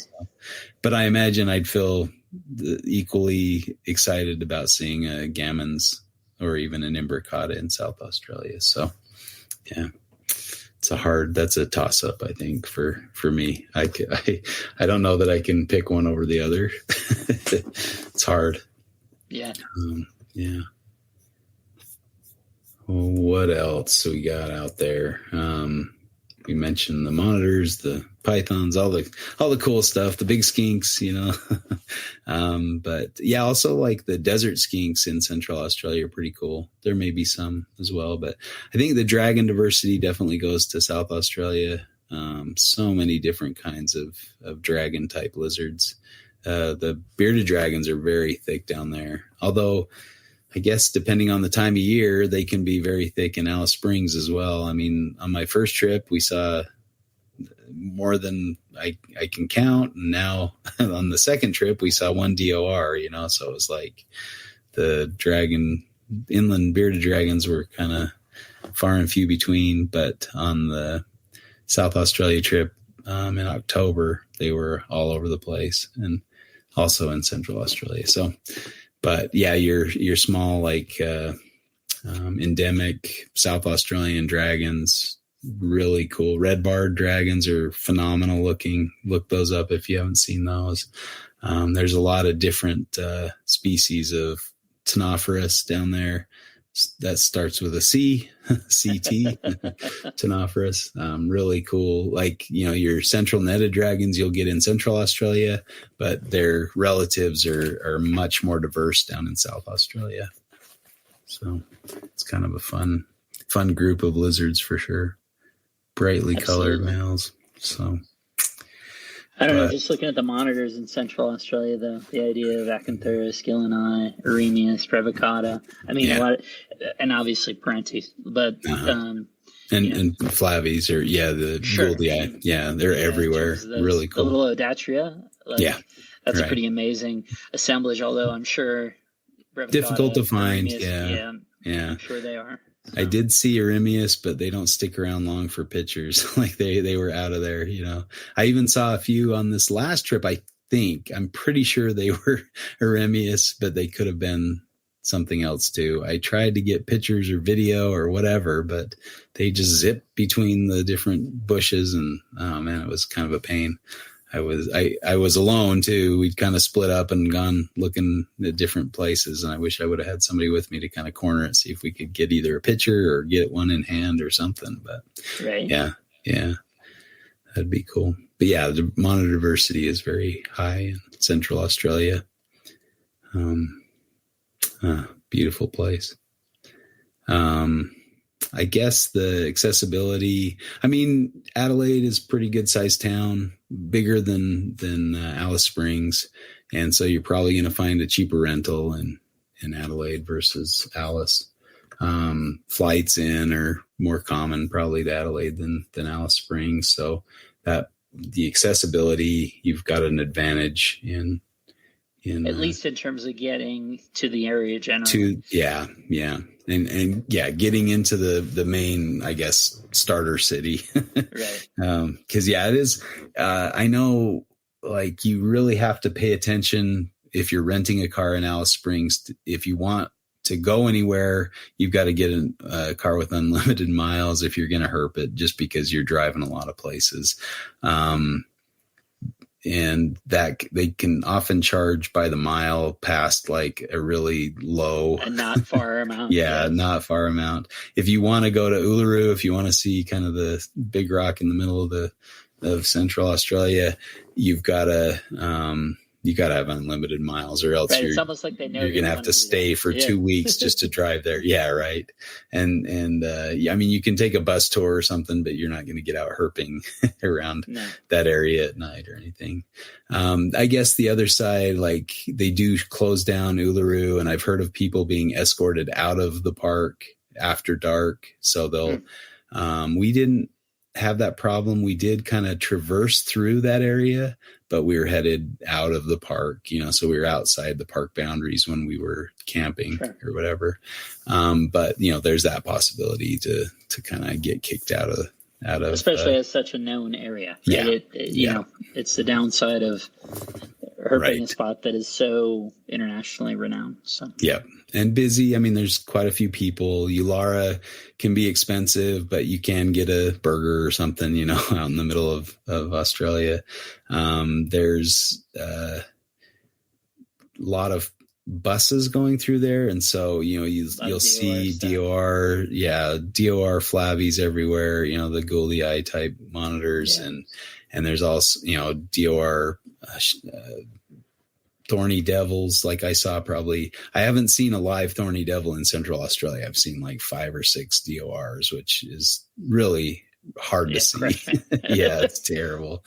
At least you've seen them over in WA, but and South Australia. But I'd still love to see a Central Australian thorny devil. But same thing with the Taliqua, like within probably 100 feet, you could probably see them from each other. DOR Centralian blue tongue and a DOR Western blue tongue over by Uluru. And it's like, come on, people, you're in that. There's wildlife around, and people are coming there not just to see the rock. They also want to see the wildlife. But the rock, Catajuda is a really amazing area, cool to hike through. Same with Uluru, so I don't know. The gorges of the West McDonald's are fantastic, hard to beat. So I'd have to give it to Central Australia, the debate here, but I just love that area. Yeah, fair enough. If that's all right. I think, there's definitely, I would like to get back to South Australia to try to find those carpets again. I might go about it a little differently this time, but it's interesting when you're planning a trip and you haven't been to a place, what you do differently the second time you're there. And I had that opportunity with Central Australia. So I would like to take that with South Australia again. So I do want to go back, and I would recommend it to anybody who, likes cool, lizards and, shinglebacks. Yeah. I mean, all sorts the interesting thing is, kind of for both, but particularly for, and I was thinking, how would I, what would the winner be on this for me or whatever, is at least relative to doing it sooner. Because you guys went and had such great success, I almost don't want to go there right now, because it's almost invariably there's going to be some comparative nature to the whole thing. And I don't doubt the answers would turn up, some of those things, but not all those things. And probably some of the things you didn't. Or different things. And, but I think with experience, I'm learning that, like, okay, actually, my own predilection would be to avoid those sort of super clean comparisons where it's like, oh, you guys went last year. It's like, no, give it some time. Absolutely, we got to go. But that would not be where I would choose as a next spot, just because of that context. Right. For sure. That is tricky, because, where you guys I went with you to Northern Territory. I'm like, hey, I'm going with the guys that found the Owen Pelly on there. Well, yeah, if you went, that's a little bit of a different deal. But I'm saying I wouldn't just be like, oh, missed Dr. J's birthday, now, but we'll still turn up there or whatever on the very next go. I don't think, that's not what I would choose. So that actually is helpful. Yeah, I think, that is, also if you're going to somewhere somebody just went that you're friends with and you don't find the things that they found, you're like, I feel like cheated almost. Like, I feel like I should find those because I'm going to the same places. But it is difficult. I think too, like I want to emphasize the gecko, of both spots. Like the gecko diversity is pretty, just lizards generally, but geckos in particular. Yeah. And I think also in Central Australia, I know Jordan told me a count. I think it was over 30 geckos that, so he started in South Australia with Nick, and then, drove up to Central Australia from there. And, he said it looks like he's got logged 25 species between South Australia and Central Australia. It's pretty impressive. That's a lot of diversity of geckos, and, to get that kind of count, just from one trip is pretty cool. Absolutely. Yeah. So I would like to go back to both. I would love to go back to Central Australia again, but I do think I'd again, where you do so well. Between the two trips I've been there, I felt like I've covered a lot of area, and seen a lot of good stuff. So maybe my times and money is better spent exploring areas I haven't been to. A couple years or something. Yeah. But I would like to go back with my wife or kids or something like that, get back out there. Or my dad again, if he can make the trip. Yeah, that'd be cool. Because that's who I went with my first trip. And Jordan's law, this is I think this is just reptiles, 162 species between South Australia and Central Australia. So pretty crazy. That's pretty wild. It's a pretty neat place. So both those spots.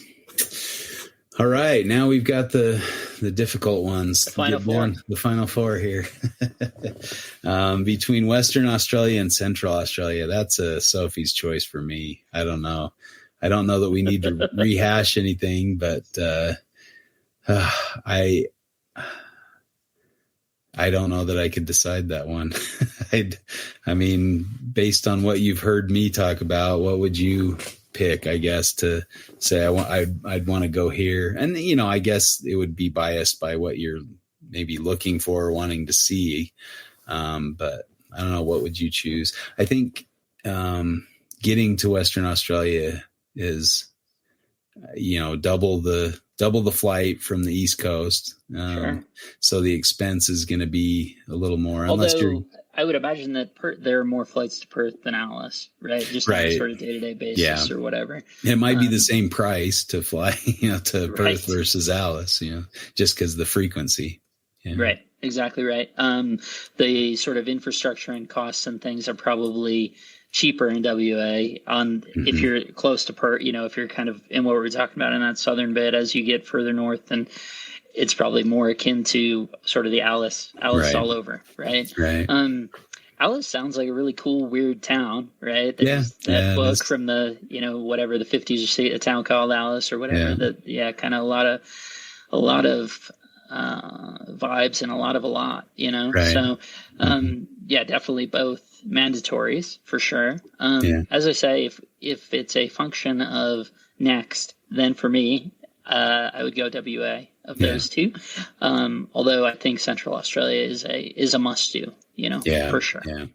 It's iconic. I mean, I guess, when people think about Australia, they probably think more about, Central Australia, especially with Uluru in the center and things like that. But at the same time, is it just they don't have a sense for Carigini and, Right. It's just not as known. Most people have never heard of that. Yeah. Pilbara, those areas. I mean, it's definitely hard to beat. And I think if I had to choose between Carigini and the West Max, I don't know if I could make that decision. I love those gorges in Central Australia. Like it's so fun and just such a cool place. But Carigini is equally amazing, I guess to me, and I guess I would just define it of Central Australia feels more homogenous, whereas Western Australia, because we're including such a wide swath, there's so much different variety and stuff that, and unless we're taking one of your circuits, you're not really taking full advantage of that. But maybe that's sort of a fundamental distinction too. Whereas the feel of Central Australia is that sort of it's, as I say, kind of a homogenous mix of basically all the stuff you could see is you're probably mostly in range for most of the time if you're kind of in a constrained area. Whereas WA, it's entirely going to vary based on where you're at and what you're trying to do. Right. That's true. Yeah. That's a tricky one. And I guess, maybe because of the area covers more diversity, maybe the wind goes to WA, but that would be, I can't admit that in public. I have to give this one a try. I think that's the way I would call it. I think, it's an overtime buzzer beater, right? To WA based on the variety as opposed to the, you've got the reef. So you've also got some snorkeling. You go see a turtle or a sea turtle I love the ocean as well. Seeing that kind of stuff is pretty cool. So I guess I can be okay giving WA the win there.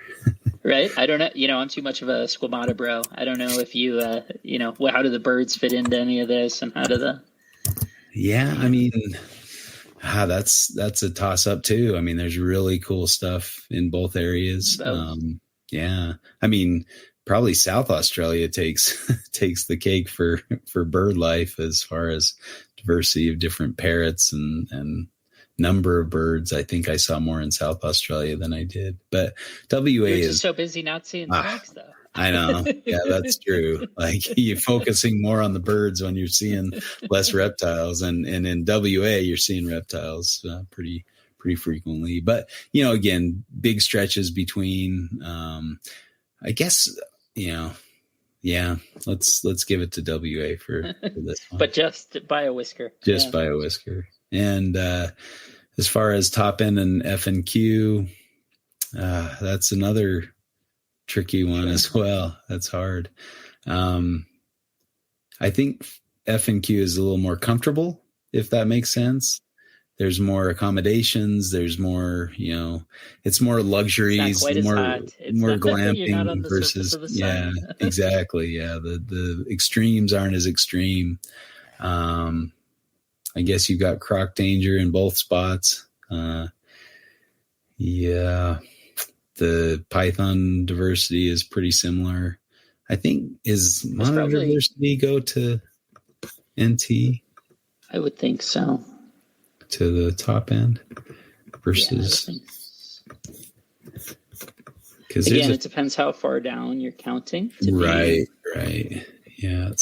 But definitely, I mean, an escarpment glauerdi, whatever you want to call that, and a little palma, I think, that's hard to beat those. Yeah. That is hard to beat, man. For sure. Mertens, Michelai, yeah. Plus the archetypes, Primordius. I would. Again, it's kind of what's your context. If the context is where would I go next, it probably wouldn't be the NT. Then again, the only place, my favorite place to go is the NT. So.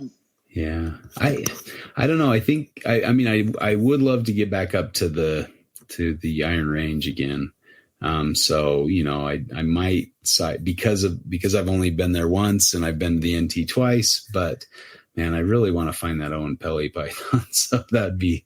I was looking at those earlier. It seems like there was one that was sitting out over the winter, right where we were at. If you pull that up, the thing that had prompted me to look was you had mentioned your olive being the banner image. So I was looking because for a period of time, the Owen Pelly was was the banner image. Now it's the Nyctophilopython, don't love it, banner image, but it's not the actual Owen Pelly image at this point. But I was looking at that, and there were 3 or 4 records from this year over our summer, and 3 of those look to be, so again, getting into the same conversations we have, 2 of them look like they're probably from the same day. But 3 of them that are shown at different months, and who knows, maybe it's the end of July into the beginning of August, but it looks like the same snake sitting in the same tree during the day. Really? It's all folded up, pretzeled on itself. That's crazy. And taken by either a bird or certainly someone who just labeled it as a python. Right. So not, That's crazy. The NT does win out in terms of monitor lizards. There's 11 species in F and Q and about 14 in the NT. And just again, 2 of I guess, it's those long-tailed Adatria are really the ones that do it for me. And those 2. But as you say, again, it's a question of, what are you trying to do? And I haven't been to the F and Q. I mean, I've been to Cairns and surrounds, but I haven't been to Iron Range. And as I say, if the question is where would you be most likely to go next, then I would agree with you that it'd be F and Q for me. So. Yeah. I don't know. That draw to go find an Owen Pelly is pretty strong, but I think, go next, probably back to. Well, and I was in F and Q and a couple of years ago, in 2023, 2024, 2023, 2024. So all the way up in Iron Range, or we went up. No, not to Iron Range, but we did go to Cairns. Yeah, I flew into Cairns with my 2 daughters on my work trip out there. Right. So we were on the Central Coast and went up there. It wasn't definitely not a herp trip by any stretch, but we went out to Green Island and we did do a little bit of herping, but it was pretty, it was May. So not great herping. Yeah. Gosh, that's another tough one. I don't know. I think, I can go with F and Q, especially if it's go to next. Cause that top end trip beat me up pretty good, but I did really enjoy it. And I do really want to get back and find that OP, but that's a tall order. That it'll still be my favorite place. Again, it's just a function of what's the evaluation, right? And I guess for me, given the context, it's as a next, then it wouldn't be the next. And so that's why I'm happy to another overtime by a whisker, But if it is like, going by favorite spots or then it would be most recommended to go herping, it would be top end.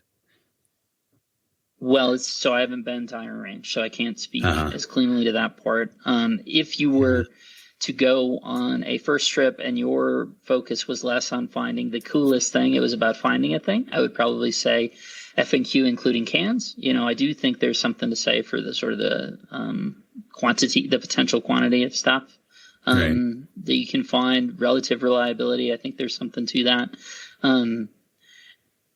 But in terms of the atmosphere of the whole thing and that really feeling very Australia, feeling that experience, then to me the NT is the place. Yeah, I think I would agree. I think I'd take top end over F&Q as far as places I enjoyed herping more, but just by a whisker, just by a slight margin. Yeah. It's another kind of we're both losing favorites. Yeah, exactly. In the Final Four, not making the championship game. So right. But if you hadn't been at all, and considering all the species you could see on either spot, the practicalities and doing that, I think the average interested person, if not herper, would probably choose F&Q. So that's why I would say that's probably the answer. Okay. But with a cultured taste, I would say the top end is the place. Right. Well, okay. Are we giving it to F&Q? So. All right. Far North Queensland, you are advancing to the, what is it called? The finals? Yeah. They don't give it a special name because you got the Elite Eight, the Final Four, and then just the final. I think championship or the final. Yeah. They need to give it like the tippy top two. All right. Okay. Well, WA and F&Q. Yeah, WA and F&Q, and I think like you said, F&Q has kind of more of a reputation, like. It's more of a touristy area. It's more built up, more infrastructure, more accessible, easier to get to. But in terms of herping, I take WA any day. Like just the diversity and it's a bigger area, but the amount of different habitats and things, and the accessibility of the reef compared to the East Coast where you got to charter a boat. God, I'd have a hard time choosing F&Q over WA. I'd have to give the win there, but that's just my opinion. All this did is bring me right back on the thing that was already the problem. This is where I thought I was, and this hasn't solved any problems for me. Right. Gosh, even I don't know. I think if gun to my head, they said, "What's your favorite carpet python?" I really love jungle carpets, but I don't know. I guess I don't know. I might have to go with Brettles these days, but imbricata is very hard to beat.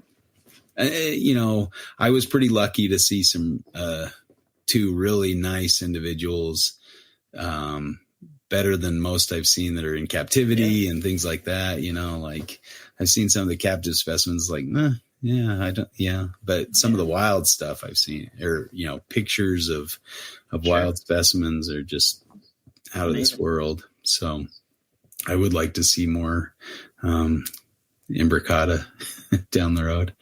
But where I've been, kind of 2 big herping trips to WA, I wouldn't mind seeing a green tree python again, or getting back up there and trying to see some of the stuff we didn't see up there. The giant tree geckos that they have are pretty neat looking. We missed out on those, and the scrubs in Iron Range. Some of those things would be neat to see. But I think if somebody said you can only go one more time to Australia, where are you going to go? I'd pick WA. Yeah, I think that's fair. All right. Are we giving the big win to WA? I think so. Man, it's a little bit of an upset, at least relative to me. Right. But Yeah. No, I mean, I again, it's like choosing which is your favorite child. Like you have it easy. With one You makes can it make easier. that Well, easy that's the call. same thing with the top end. Right. There's only one, so Yeah. it's okay. Yeah. Yeah. And I mean, you guys had such a phenomenal first trip there. Like, if our roles were reversed, Sure. because like, honestly, I was like, yeah, I don't know if I need to go back to the NT except to find stuff that I didn't find. That was kind of the driver, but like, I was like, it was cool. Like I love seeing Kakadu and all the Aboriginal art. And, but other than that, I was like, kind of nonplussed because it was kind of a little bit of a letdown. We didn't even see a children's python, for crying out loud, And so getting back and kind of doing a little more research and having a little more control over where we went made a huge difference. And staying longer in Kakadu and things like that just made all the difference. So, the company on both trips was fantastic. It was great to go on trips with Rico and Peter Birch and, but, and you guys, it was really fun that was our first, Australia trip together. So that was hard to beat that NT trip. So, top end. Yeah. And it's hard, but the infrastructure is still really good. And, it's not, it's not the grand adventure, but it is pushing yourself. And, Right.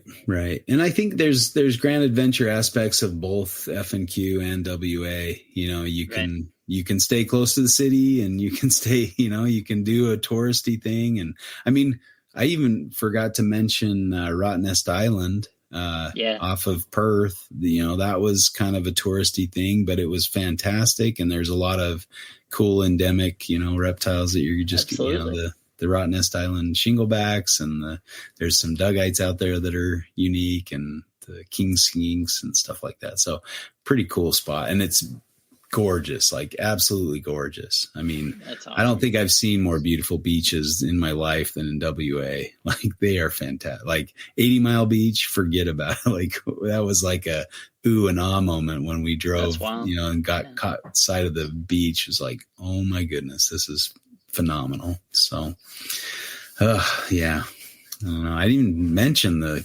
Pilbara rock monitors and the Hammersliensis, such cool Barron's olives, Yeah. Barron I still need to see those. So another reason to go back. And of course the Taliqua, I got to get a freaking multifasciata. And in some sense, right, it's the joy of everything being new for me, in terms of as a place to go. So everything being a new exposure, but all familiar, having so much, having only seen the box version, there's something to that maybe is really cool. And it's been a little bit since I've had that. So. Right. And I think too, going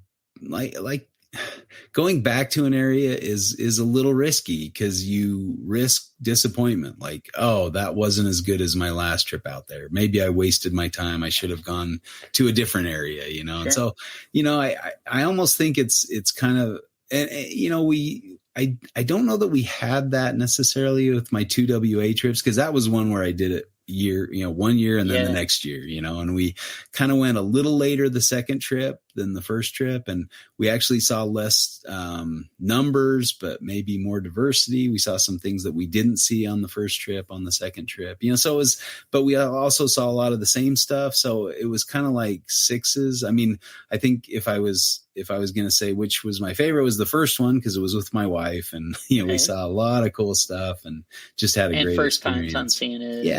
Yeah. But at the same time, when you go to an area second time, you know what to expect a little better. You can avoid some areas and do more time in other areas. And I mean, I guess Jordan kind of had that advantage in South Australia, where he spent some time, and he was with his family, so maybe he was a little more limited. He's not going to go sleep in a tent out in the middle of the Gammon Ranges like we did. Sure. But he found the carpet, he got the target. It still worked out, even though we weren't herping. He wasn't herping hard like we were. He still put in some good time with his family. So, I don't know. It is nice to get back to an area, kind of have that familiarity, like feel a little more confident. Like, okay, I know where I'm going. I know what I'm doing. Right. I know the drill. All I have to do is put in the time and hopefully I get lucky. That's kind of the idea there. And also maybe looking at the place in a different time of year. That was our Central Australia trip. This last time was completely different time, more of a fall time compared to the springtime that I did on my first trip.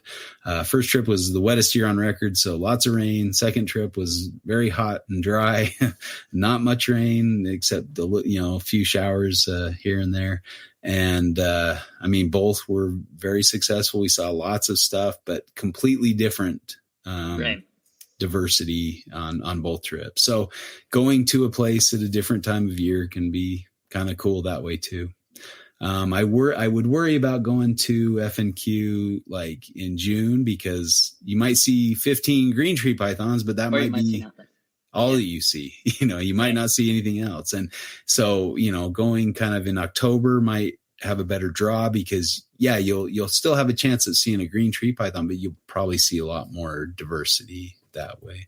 At least that's what it seems. I don't know. That's how it feels. Yeah. I'll have to look at like Matt's trip report again. Oh, and Matt said he'd come on the podcast and talk about finding all the Australian pythons. So that'd be cool. Wow. Absolutely. Oh man, we're up over 2 hours. That's a long show for Reptile Fight Club. Yeah, it is fun to talk about going to Australia. Fun to talk about, think about, yeah. Yeah, and if you're considering a trip, hopefully this helps you kind of push you in a direction or another, depending on what you're interested in or excited about, or even the paradigm for approaching this problem. Right. The downside of not going to a list or at least a clearly defined list where you've already ticked off a lot of things is saying which is where I'm at more than but you could be looking at it saying, okay, I'm trying to do the rest of the Taliqua or whatever. And then maybe it's a little bit narrower for you. And you could say, that kind of picks it for you. But again, even that, there's several of those places where it could work. It's, I want the real pretty ones from the Central, depends how you approach it. Yeah, there's definitely probably easier areas to find some of the Taliqua, but are they going to have the look you want or whatever?